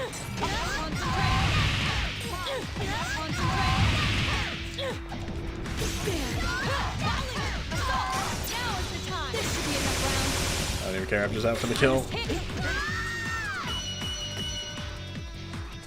Women wanted Adachi Persona 4 wouldn't happen. You're right. That's exactly what would have happened. The giant creature behind the shadow. I began to think of it as part of the shadow itself vanishes with a loud roar. The budget for this game should have been used for an Adachi's dating simulator. I'm sure one exists out there. I'm sure if you look for it. I managed to defeat her. She shows no further signs of resistance. Cautiously, I turn around and walk to Labrys, who is still sitting on the floor being held up by Rize. It seems Teddy has also regained consciousness. He had broken into a sweat, flustering as he stands next to Rize. Are you alright? Labrys has a melancholy look on her face as she hangs her head. She's so humanly. The sheer authenticity of that expression makes the thought appear in my mind. I remember why I hated Naoto's, because she says a bunch of big words. I didn't have the chance to introduce myself. I'm Naoto Shirogane. Shiro You're Spaghetti. Labrys. Is that correct? She raises her head, but neither confirms nor denies it. She just quietly stares at the double across the room. A machine gives the ability to summon a persona. The persona ability was the primary objective in her creation. The fact that she also developed a heart came as a byproduct. How much suffering did she have to go through, having been treated like an object for so long? It isn't easy to imagine. I can't claim to understand your pain. It was only today that I learned you existed, to say nothing of the weapons program from which you sprung. But there is one thing I do understand. I kneel and look Labrys in Look the eyes. carefully at me. Do I seem like a man or a woman to you? What do you mean? You and I are alike. There is such a gulf between what I we don't- yearn to be and what we are. I don't think that's a connection we there, have trouble Naoto. accepting our true nature. She's legit a robot, and you're just having an identity crisis on your gender. Our true nature? Just as I cannot break the glass ceiling of my profession, you cannot become human. That is the painful truth.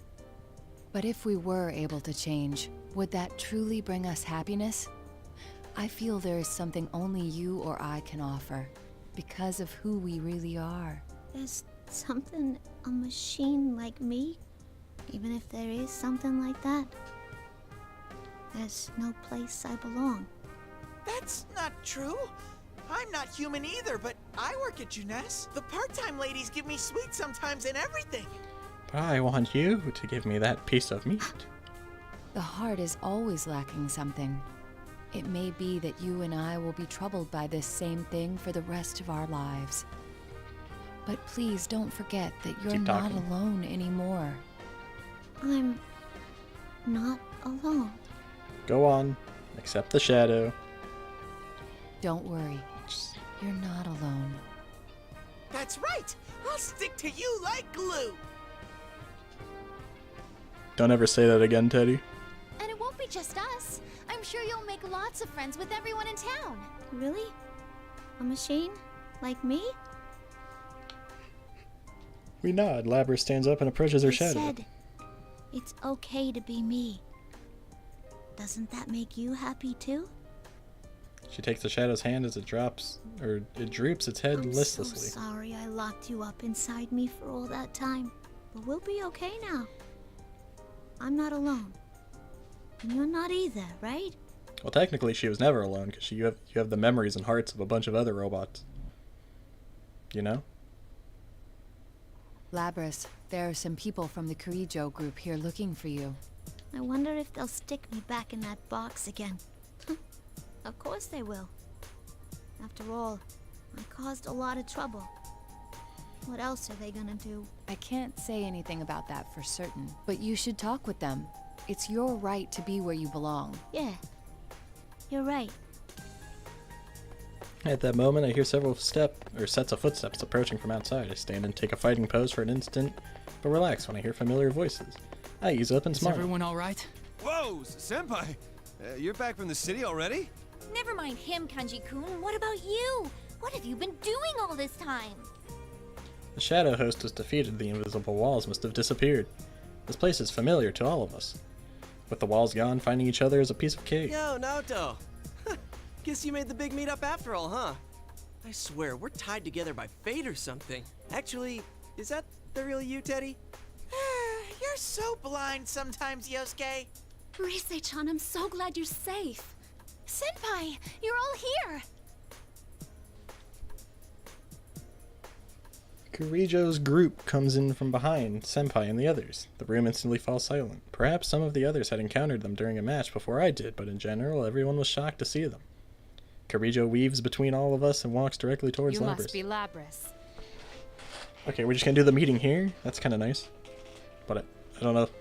I'll just hold our breaths at Kirijo's dignified I'm voice. Mitsuru Kirijo. You may have heard already, but I came to collect you. Collect? At that, Labrys takes a step back. I put my hand on her shoulder to comfort her. She looks at me and I nod. Human, robot, anyone, it doesn't change anything. But no matter who you are, there are things that you have to carry out through your own actions, using your own words. I don't want to go back in that box. Or to that lab. Labrys managed to say it. A voice speaks up from behind Kirijo. Mitsuru-san, I'd like to ask that you consider her request. Labrys's, my sister's abilities will surely be useful to us. Can't we enlist her on a trial basis and see what happens?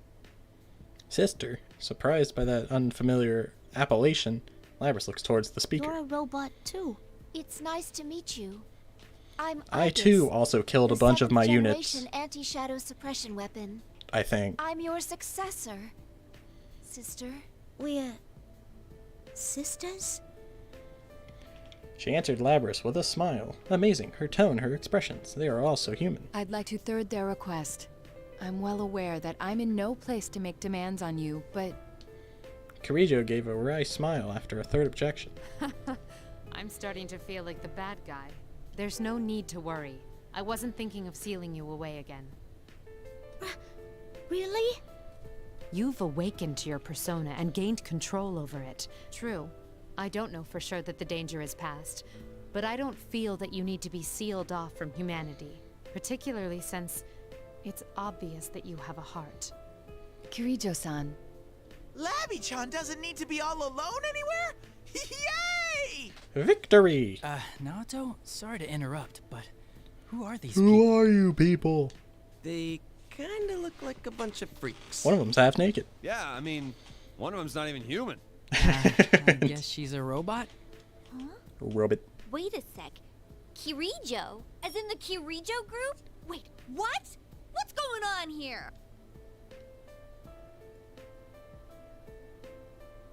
All my friends begin to look at me, the only one who knows everything. Where should I start? More importantly, how should I disclose? Or how much should I disclose? Either way, it looks like it's going to be a long explanation. First, though, I suggest that we change locations. It's important to share information, but it's imperative that we all get out of here safely. Just leave. Just leave. I know we're going to have to deal with the hack again, but come on. Teddy leads us to the roof, but when he opens the door, we find ourselves in a place that looks nothing like the real thing. Everyone besides Teddy starts in surprise. Outside the door is a space that resembles a TV studio. That's right, it's the place that we used as an entrance lobby to the TV world last year. At any rate, it looks like we'll be able to exit here in one piece, as I sigh in relief. I should introduce myself to the rest of you. I am Mitsuru Kirijo. I cannot tell you who I am affiliated with or my position, but I bear all responsibility for Labrys. This case, the whole disturbance was mainly due to us. No one saw I'm very that. sorry for putting you in such danger. Kirijo sums up the sequence of events. Labrys' entry into the world was what caused it all. She and the others came here after her. How do you know Mitsuru-san, Naoto-kun? That's... well... Shirogane was working with us. Since it was our first time in this world, he helped us safely reach Labrys. So, the job you had was to bring Mitsuru-san and the others here? Huh? Well... That was basically it. I'm sorry, but there are some things he cannot disclose. I ask for your understanding in that regard. You're gonna feel real stupid, Mitsuru, when you find out Naoto's a woman. Sure, detective stuff. I getcha. That's pretty cool. Sanada and Igus don't say a word even after Kirijo's explanation. It's not completely a lie, but still. I shrug and sigh softly.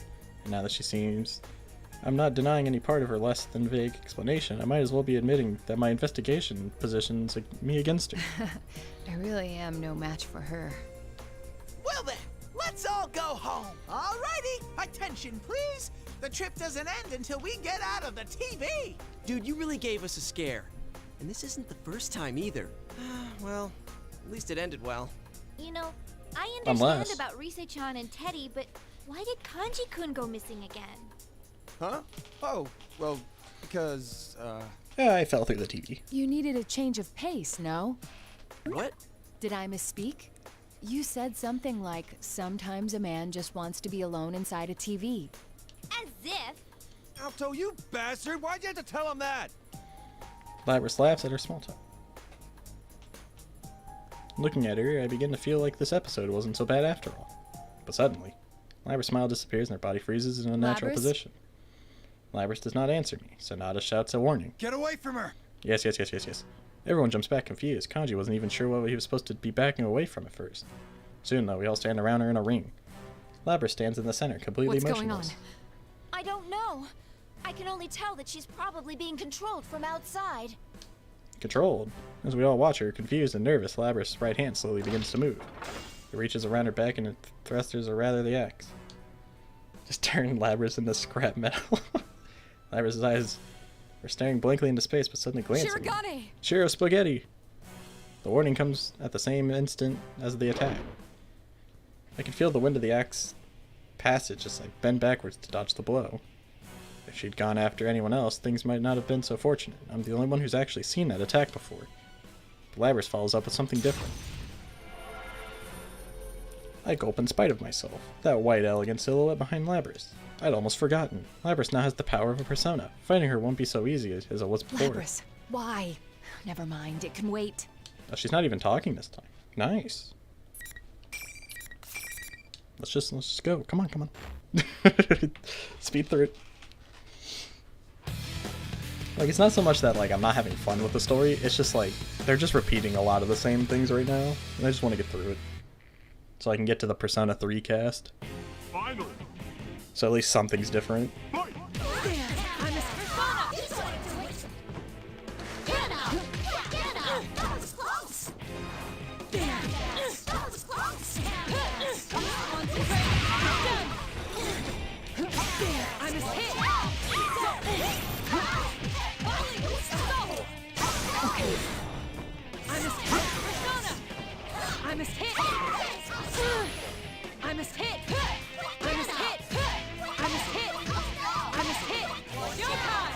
You're done for, Labrys. Time to turn you into scrap metal. Farewell.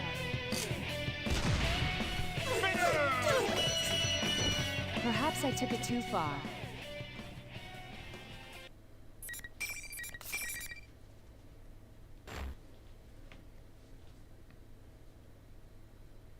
I emerge victorious, but I don't have enough energy remaining to run up to her.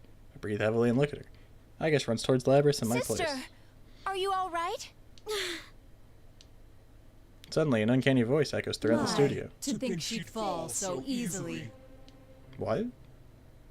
Everyone glances around, trying to find where it came from. That she'd provide more entertainment. What a disappointment. As soon as this sentence is complete, all eyes turn towards me. I cannot blame them. After all, this voice was mine. The darkness in the center of the ring twists and squirms like gel.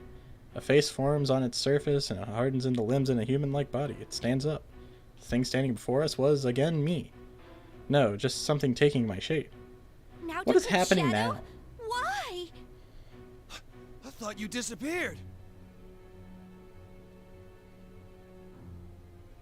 I can't stop myself from being filled with anxiety, but I keep my voice calm as I ask it a question. Who are you? Once you've gained your persona, you're not supposed to see your shadow again. That's what you thought, isn't it? Man, they put a lot of detail in her shadow. Did you really think I had gone away? Well, too bad. Man cannot let go so easily of his weakness. I'm always with you. No, this can't be happening. My friends become more disturbed. They certainly had cause to worry. Could the same thing happen to them? Will it? I, however, did not stir. Instead, I suddenly understood what had happened. This thing's objective was clearly to cause us panic. Farce. You are not my shadow. I walk towards this copy of me, the real I know enemy. that for two reasons. First, I was able to use my persona in the battle just now. One's persona and shadow are two sides of a coin. If you are my shadow, my persona should have been unusable. Thank God Naoto's Second, smart. you took control of Labrys just now. That's an unusual power far beyond the capabilities of a human like myself. I'm sorry to say you've dug yourself a deeper hole by showing off that ability. With a power like that, you could drive a man to extreme acts, which was the missing piece in this case. You mean the hijacking wasn't just the work of a highly motivated crew. Rather, whoever we're talking to now was... It was Labrys' dark wish that we fight each other. But what if someone knew beforehand that that would happen? Labrys has a heart, but she's also a machine. Unlike humans, her memories can be tampered with. By using Labrys, you thought you could orchestrate the disturbance her shadow would create in this world. Your objective is, as you just said, to gather persona users, have them fight, disrupt their hearts, and steal their personas. Well, that's interesting. That's why you're appearing in the form of my shadow right now, to confuse me. You're the real puppet master behind this case. I'm surprised. Very insightful of you, Naoto Shirogane. Quite impressive work. I didn't expect you to fight back this Who's it gonna fiercely. be? Sadly, it seems things won't be going according to plan this time. But I'll make use of what tools I have to the very end. This is my last chance. No, more like a marvelous entertainment. Now stand, my puppet. Labrys staggers to her feet. There's no doubt now, this is the person controlling Labrys, and she has yet to break free from the Poor spell. thing. It's all worn out because of you. It shouldn't have much strength left to fight, but unless you destroy it, it will keep rising up and attacking you all. What will you do? Well, Naoto has a gun. Labrys pointed her axe at me for the second, no, third time. Rather than caution, I felt sympathy. The forced killing of comrades against one's will, I see now. This is the past her shadow had talked about. Shirogane, you need to stand back. Naoto, you have a gun. Shoot the shadow. Kirijo steps in front of me. If we all attack her, we may end up destroying Labrys. But she's just under its control. If we can release her, she should stop attacking. I glance over at Rize. Is that possible? All right, I'll give it a try. Perhaps Rize's persona was powerful enough to do it. I think it's worth trying, however. It's no use. What is that thing? It's not a shadow. It's way too strong. I had a feeling things wouldn't be so easy. Out of options, Kirija signals Aigis with a troubled look on her face. Aigis, prepare for the worst. Aigis opens her eyes in shock, a look of astonishment, and not the good kind. But she quickly regains her composure and begins readying her weapons. She slowly aims at Labrys. Realizing what was about to happen, Rize hastily interjects. Wait, let me try again. But Aigis pays her no heed. Labrys is in her sights. She looked calm, but it hurts just to see her expression. That's only natural.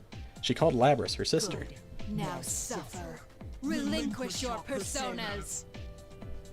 At that very moment, Kirija suddenly looks up. She closes her eyes. She gathers her strength as she had when she tried to establish a line of communication with her own persona. But who is she trying to reach? See. Now. Who is she talking to? Is there someone here besides us? As I stared at Kirija in bewilderment, it happened. Without warning, Labrys freezes in place. The menacing aura that had been giving off dissipates in an instant. What? For the first time, I can hear panic in the enemy's voice. Freed from the power of the enemy, Labrys' body collapses to the ground. Aigis' weapons fold back into her body and she runs to Labrys as if all her pent-up emotions were exploding behind her like a rocket. The heck was that? I don't know. I was getting desperate too. It seemed like something far away stepped in. This can't be! I wonder what it could be. It's just as we thought. The enemy is taking on your appearance and has no connection to you. Feel free to cut loose. Kirija's voice is full of confidence. I don't know what she did. When she speaks so confidently, it's impossible to doubt her. I look at the enemy again, my face, but with a different There's expression. something I want to ask before I fight. What now? Are you immune to bullets? Why did you choose me? Of all the persona users here, why did you use my to face? just blast her. Is that all? Of course I chose you. You were the most unstable of the lot. What? Never quite sure whether to call yourself a man or a woman. I feel like Kanji would have been the easiest one to manipulate. Made you the perfect prey. I clench my fist, but I keep my anger in check. After a moment, I nonchalantly tip my hat back on my head. There's actually something I've been curious to know all this time. Last year, when my real shadow went berserk, I was forced to the sidelines. It left me wondering whether I could have overcome that other me on my own. This is the perfect chance to find out. I won't hold back an inch. It's dragging still. Let's go. And I still have 3 more. I don't think I'm going to be able to finish this. Unless I really hang in there.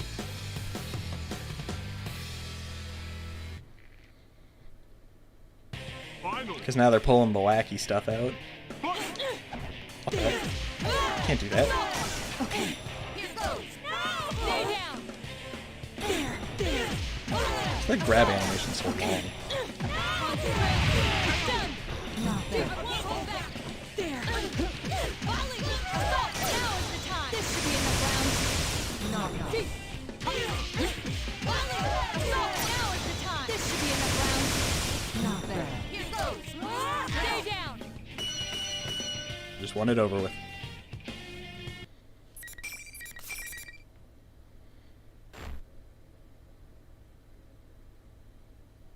The enemy staggers and falls to her knees, her face, or rather mine, writhing in agony. You did it! You're so cool now, Chan! I can't believe you could go that nuts on something that looked like you. It may have taken my shape, but it wasn't me. I had no reason to relent. I fully believe what I said, but Kanji doesn't seem satisfied for some reason. Kirija looks down at the enemy. You'll be coming with us. There are some things we still want to ask you. This is fine with me.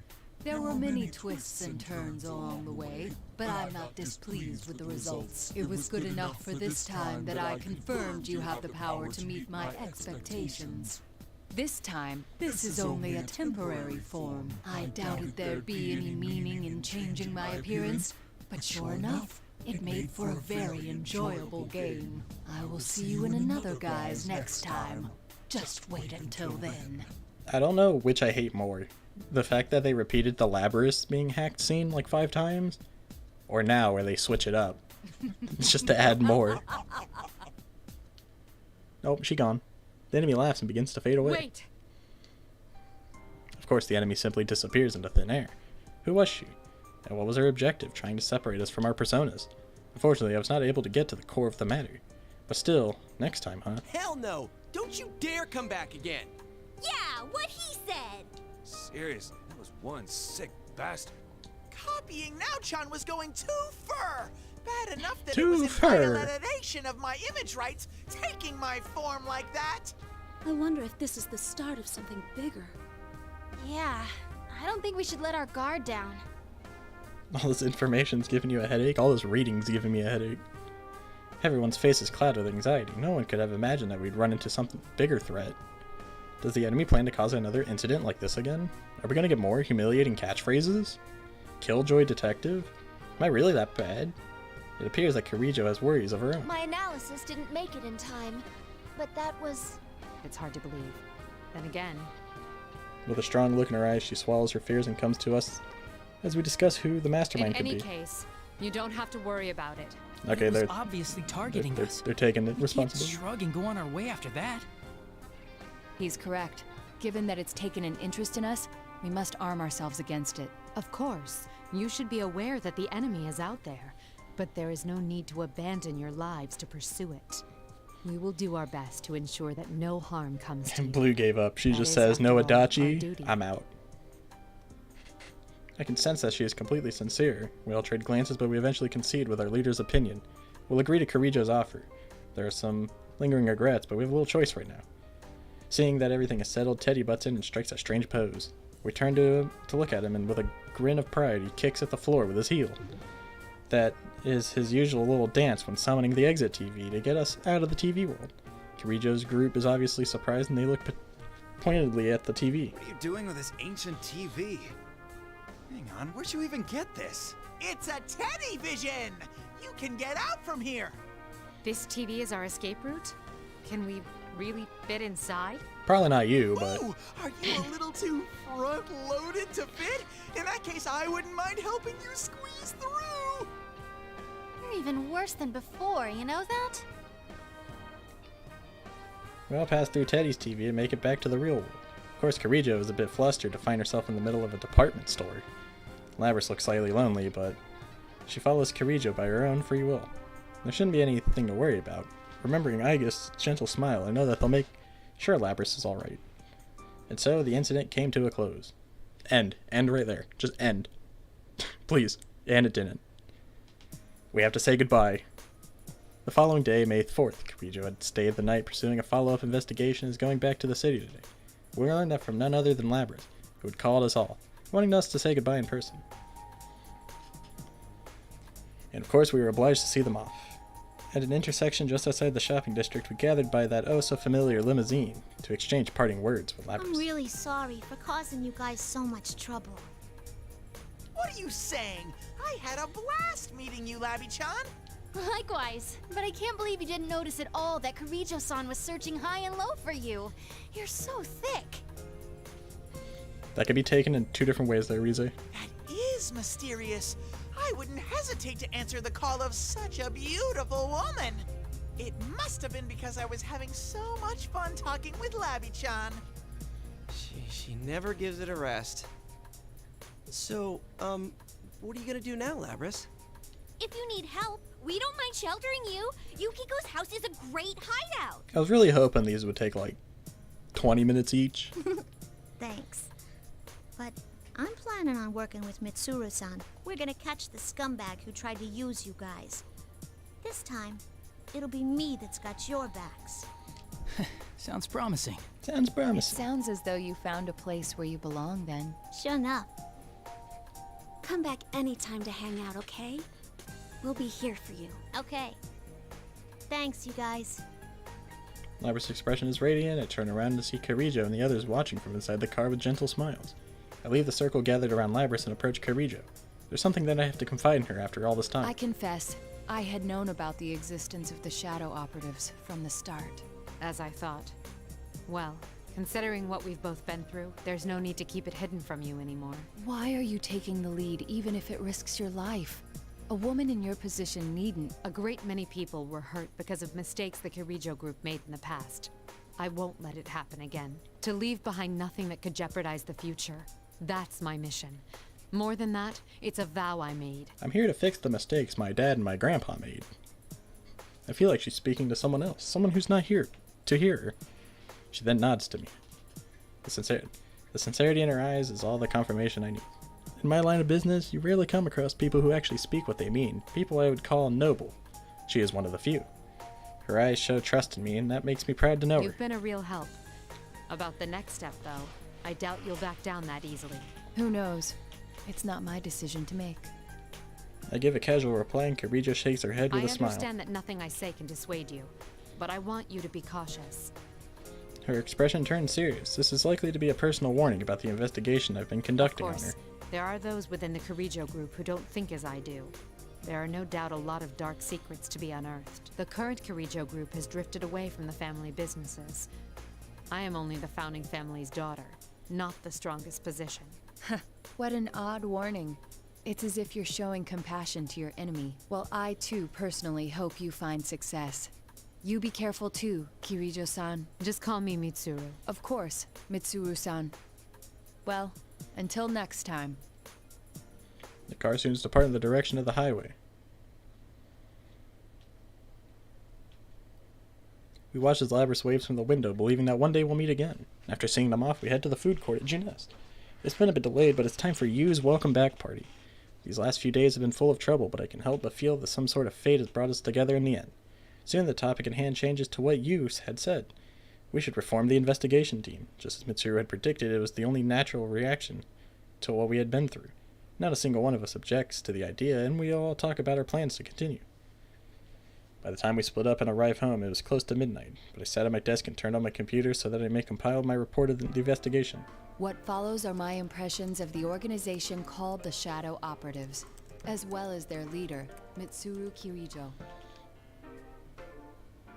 As a member of the Kirijo Group's founding family, Mitsuru Kirijo strongly wishes for the corporation's stigma to be cleared. Yet the Shadow Operatives are not ultimately a means for her to clear this stigma. Her first priority is to protect and save those who are at risk. The way she handled the lost cargo in this case made that much clear. Though discarding it would have been more advantageous and it would have been simple to destroy in secret, she chose not to do so. She sees the restoration of the family honor as a byproduct of her true mission. I will continue my secret investigation. It is apparent that the Kirijo Group still harbors many dark secrets. Yet I must note that no matter how their internal affairs are worth watching, we need not trouble ourselves overseeing shadow operatives. Mitsuru Kirijo does not shrink from the responsibilities she bears. We will never gain leverage over her based on her family's sins. Even if the true culprit behind this matter has ties to the Kirijo Group, she will... Stop typing and delete the last sentence. No, this report is no place for conjecture. I suspect this is only the beginning.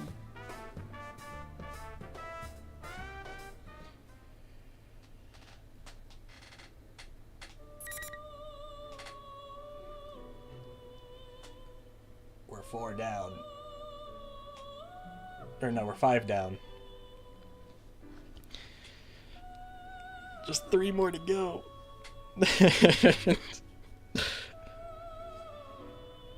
It's just 3 more.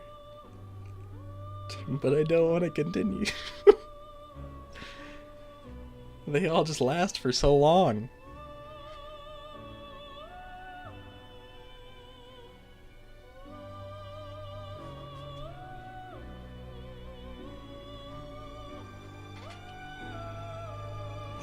I wanted to finish this today.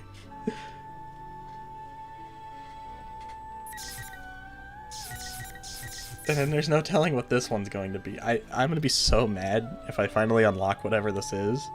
And then it's like an hour-long like thing.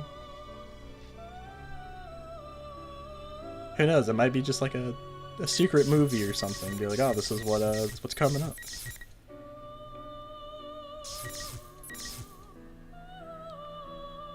But I could do one more. I could do all of them. A part of me wants to keep going, but a part of me wants to stop.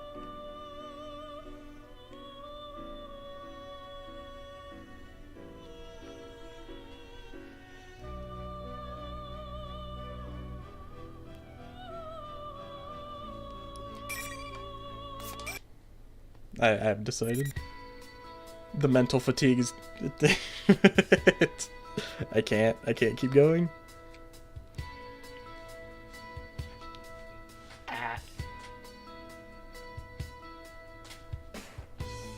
I at least finished all of the Persona 4 cast, which is fine by me.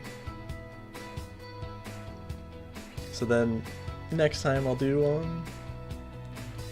the Persona 3 cast on whatever that secret thing is. But we're not done yet.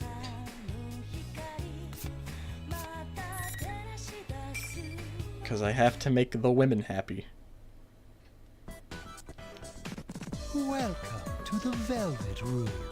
You wanna play with me? Picture if you could choose someone to encourage you on, who would it be? Very well. I have to give you at least one Adachi as a reward for suffering with me.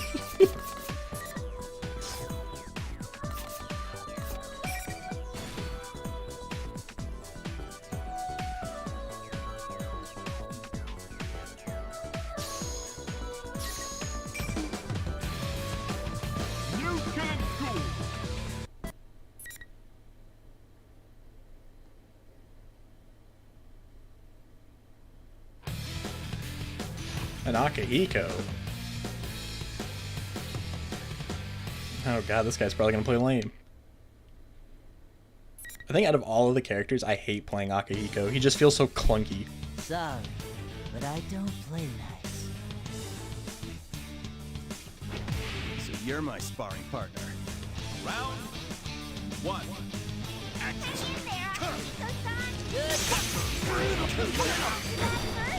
Not bad. Alright, this guy's not playing lame. He's actually like fighting. He's being cheered on by Nanako.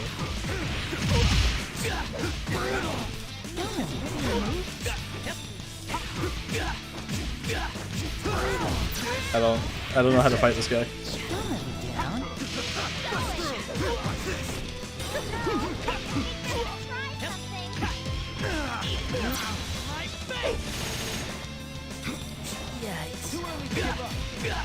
I don't know how to fight Akihiko. Usually these guys play lame, but this guy actually knows how to play this guy.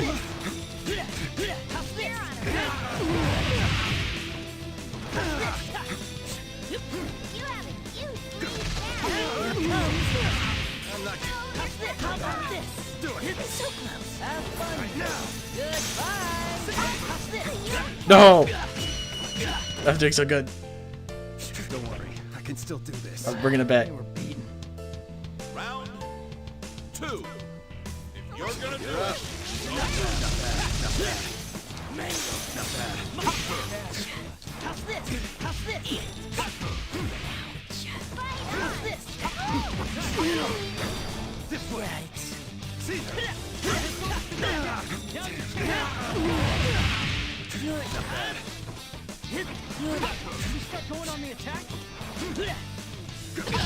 That's not what I wanted.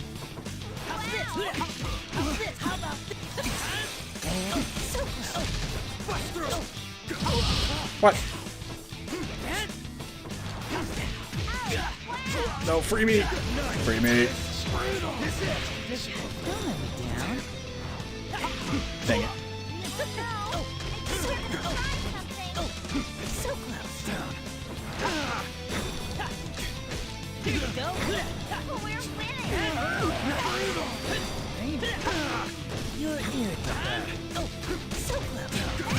Yeah, you need to mix it up.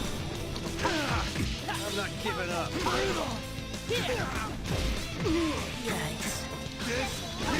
Oh, he knew. Dang, he beat me.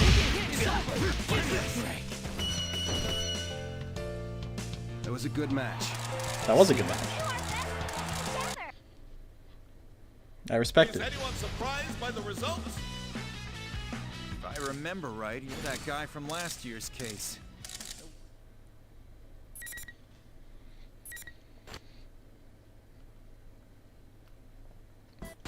Alright, you guys got your Adachi for today. So with that said, my fatigue is gonna be why I end this. So I hope you guys enjoyed to some extent.